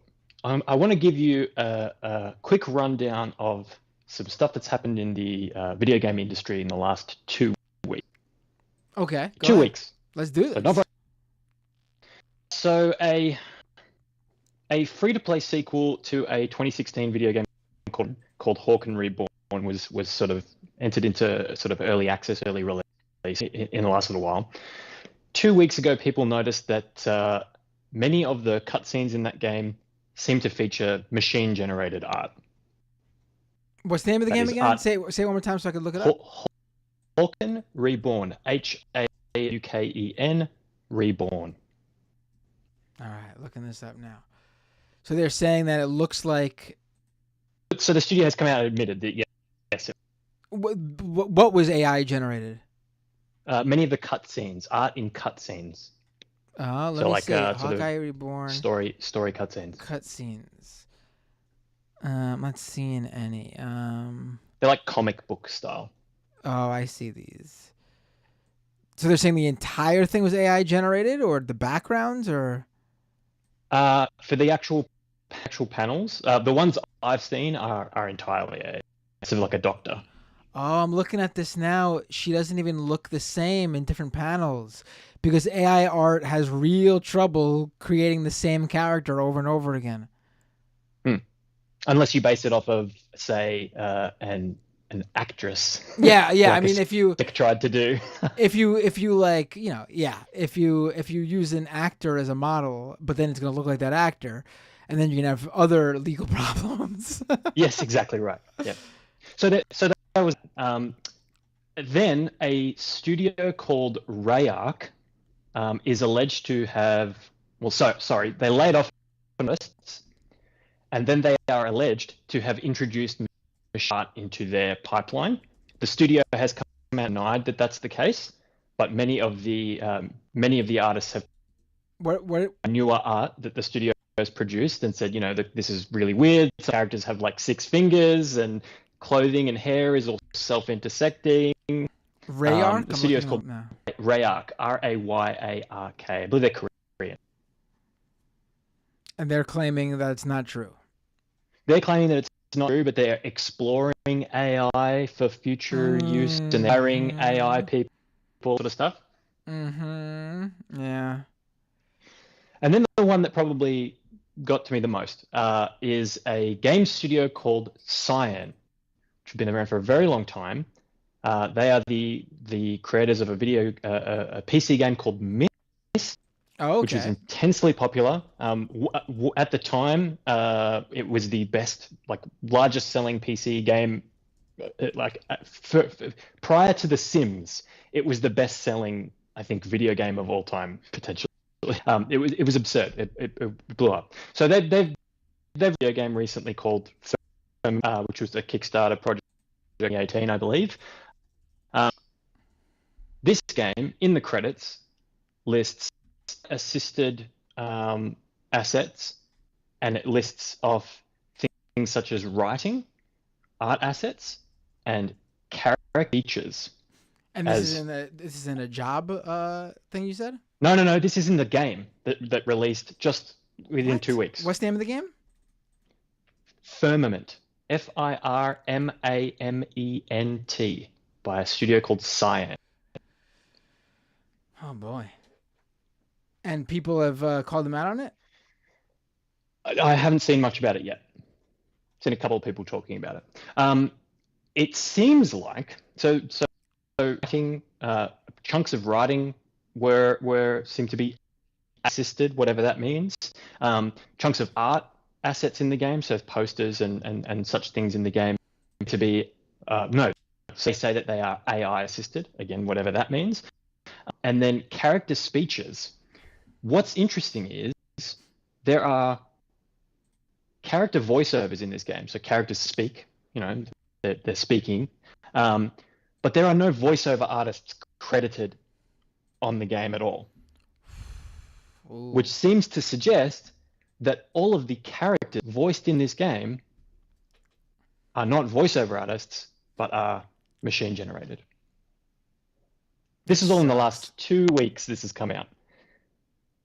So when I hear people talking, say that I'm referring to you on this podcast specifically, it's a lot where people seem to sort of downplay. Oh yeah, but it's not gonna lose. There's not gonna be that many jobs. It's just gonna be email jobs lost and all stuff. No. It's going to be junior writers for video games, junior artists for video games, voiceover artists are going to lose work. Right. Let's go to this. And right. Yeah, as I've shown you in the last 2 weeks, these are the scenarios that people have to focus on. Like, not this doomsday bullshit. I think I've said this week in, week out now, that you hear from like the AI hype machine, like, oh, AI is gonna destroy the world, and oh, the real dangers of AI. No, these are the problems with it. It's literally just been 2 weeks this has all happened. And the content sort of, these products that are available that we use to generate this stuff, be it voices, be it art, be it text, they've only been around for like 18 months, the level that we're seeing, right? Right. Those have been extremely quick on this and adapt it into their pipes. A very large video game company called Blizzard. Works on little Blizzard, little old Blizzard. You're talking about? Just a little Activision Blizzard. That's right. Yeah. Correct. They have had a patent on machine generation of textures for video games. They've had a patent for that for quite some time, and I think now is when, surprise, surprise, when unions in the video game industry start to grow and push back against these companies. Again, just we've already seen 3 examples of this stuff. It is only going to get worse from here. Only going to get worse. And that's really, the thing I want. Making me feel great here, buddy. Making me feel really. Well, that's the thing. Like that's like. Oh, I could say luckily, it's not luck. We my day job. I am in a union. I'm in the News Guild. Very happy to be in the News Guild. Yeah, I highly suggest that if you are in an industry that is not unionized, now is the time. You have the power. Do it. Do it. And Especially, whenever anyone says to you, whenever especially, anyone says it's not going to be a big deal, it's just going to be email jobs, it's just going to be boring jobs, people are going to be able to, you know, it's their time. We may be able to switch to a 4-day week or whatever. No, that won't happen. You will just get laid off. right. I highly suggest. I said that already. I meant to say, if you're in the tech industry, especially, and I would say some of these video game jobs fall under this as well. You especially have all the power. Like, you are in the position of being able to say, we're unionizing, and your company will be forced to you guys run the ship here. Like, if you're a developer, an engineer, this is your time to shine. Like, I don't know what's taking some of these workers in the tech industry so long. I guess they'll realize when it's too late. But you guys are the ones who are in demand and have the power to actually kick this off and get things rolling. And if you're not in the games industry or in the tech industry, if you are a person who plays video games, let the studios know that you don't want any of this machine generated garbage. You don't. Oh yeah, we did, gamers. You did this with NFTs. Do this with AI. Like, same thing. Roll out the same campaign. No NFTs, no AI. Do it. This is the time to do it before it's too late. Just like you guys hit the ground running with NFTs and got that taken care of. Exactly. And with that, I'll let you go. Hopefully, I don't call back in another 2 weeks with another slate of games that have used AI. Hopefully, that doesn't happen. Unfortunately, I think you will be calling it. I suspect that's probably the case. Maybe not as many in such a short period of time, but it's definitely not going to just full stop out of the blue. Exactly. Have a great night. Oh, thanks, great mate. day. Have a good one. Over there in Australia. Peace. Cheers. All right, folks. That's it. I see people calling in. I'm feeling it. I'm feeling like I can't give you my 100%. I'm starting to get tired. We're at hour 3, I believe, at this point. Yeah, I'm sorry. I gotta say, because I still read the super chats. Let me get to those super chats. Let's see. Foresto with a super chat. Couldn't get in via the phone, but just wanted to plug the artist Watsky as a really good emo hip hop musician. Look up the Lovely Thing Sweet songs. I will. I'll look that up. John with a $20 super chat. Thank you so much. Hey, Matt. Appreciate the good work, your content, the Majority Report, and Kyle Kulinski pulled me out of a Crowder Shapiro Peterson death spiral. Keep it up. I would love for you to call in one day and explain more about your experience with that, John. That would be very interesting. But I really appreciate the super chat and the kind words. Let me read really quick. They were those 2 super thanks as well. The super chats left on videos in the comment section that you could do. Let me take a look. How do I see those? They're not here. That's weird. They're not in the usual area.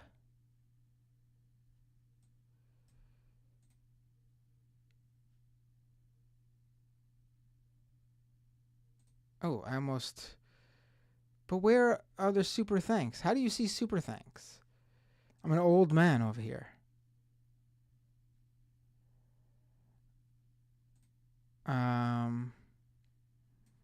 Oh, here we go. From Super Thanks.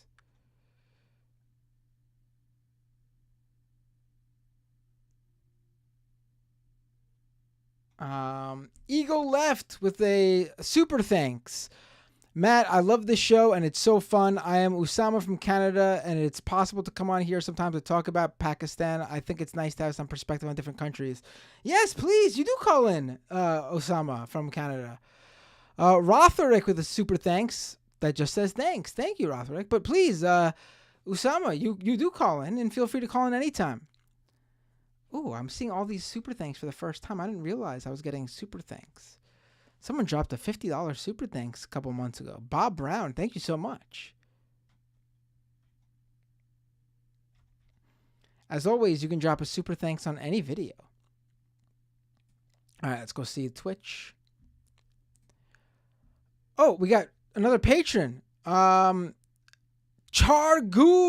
Thank you so much for becoming a patron at patreon.com/MattBinder. I really appreciate the support. Before I start reading the Twitch stuff, let me know who should I rate on Twitch too, by the way.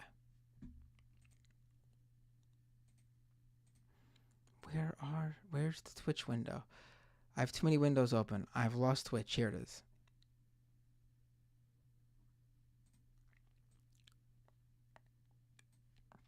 Let's see. Tweakle, resubscribe for 1 month at tier 1. Subscriber for 3 months. Always miss the first half when you stream on Wednesdays. Just have to try to compete with Mike, huh? I'm sorry.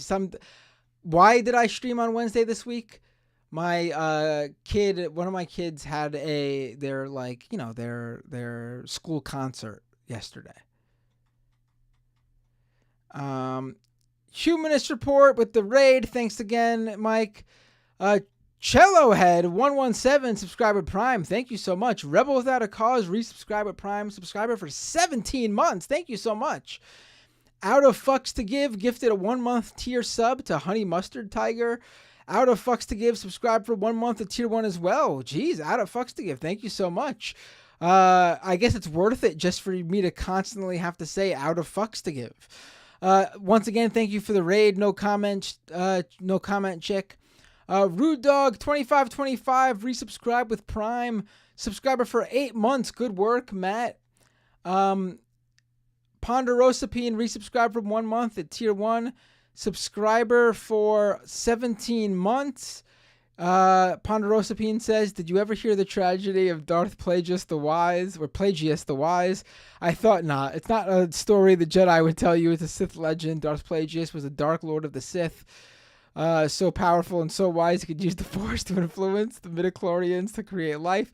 He had such a knowledge of the dark side that he could even keep the ones he cared about from dying. The dark side of the Force is a pathway of many abilities, some consider to be unnatural.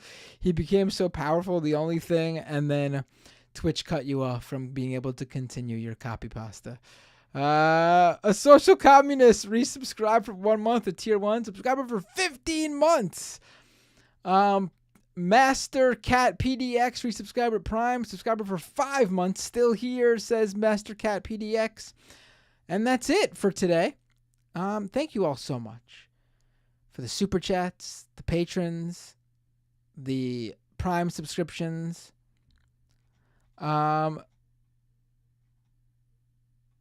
Who should I... Is Matt Team Trump or Team DeSantis, says Male Rights USA. If I got to pick between the two of them, Team Trump, easy peasy. DeSantis is a nerd, a loser.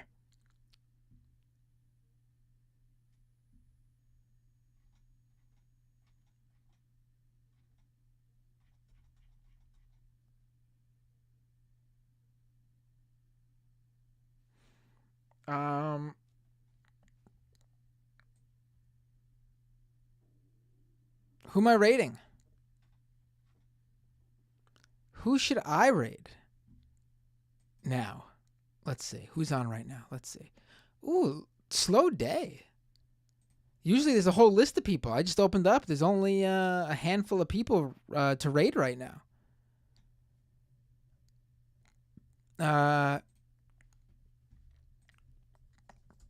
So let's go with someone new. I don't see Mike NYC. Who is Nandre? I don't know who that is. Who are they? You have to let me know who they are. Salt, like, sell me on them. Like, why should I raid who you want me to raid? Are they leftist streamer? Are they funny streamer? Are they like, sell me on who you want me to raid?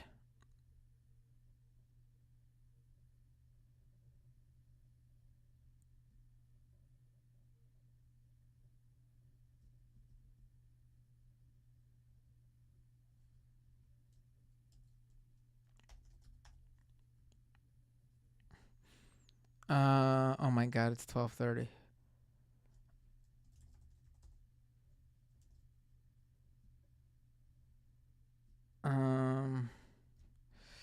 I don't know. I don't know who to raid. Who should I raid? I'm just gonna raid. Let's see. Who's Salt SSBM? Who's that? What do they stream? They're playing Super Smash Brothers right now.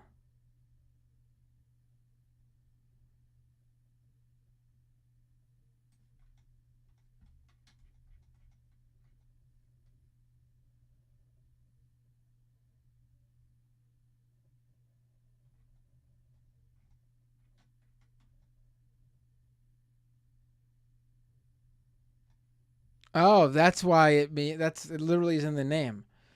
I'm a, you know me. I'm a boomer at heart.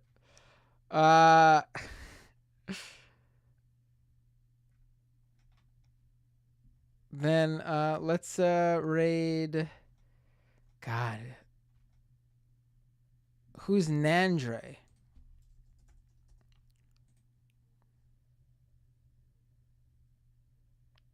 I don't even know who that is. They got a lot of people watching them.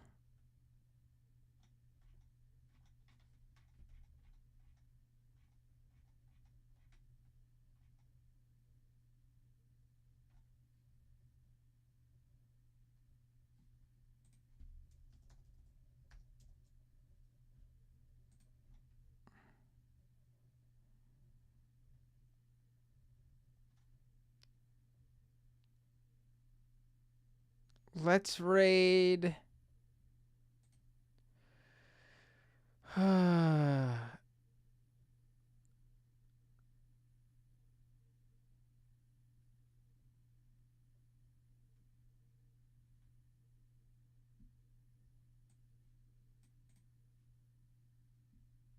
Famous Horse is on right now. I say Time for Tinfoil's on as well. Yeah, that's the problem. Someone's pointing out, if you pick a bad one, you won't be canceled, man. I gotta be careful nowadays. Especially after the whole Illuminati situation. Didn't even know what was going on there. Alright, I'm just gonna raid Famous Horse because they're right on my list and they're on right now. Alright, folks. Thank you all so much for tuning in at patreon.com/MattBinder. Have a great night. I'll see you tomorrow on a Majority Report and the Leftist Mafia. Take care.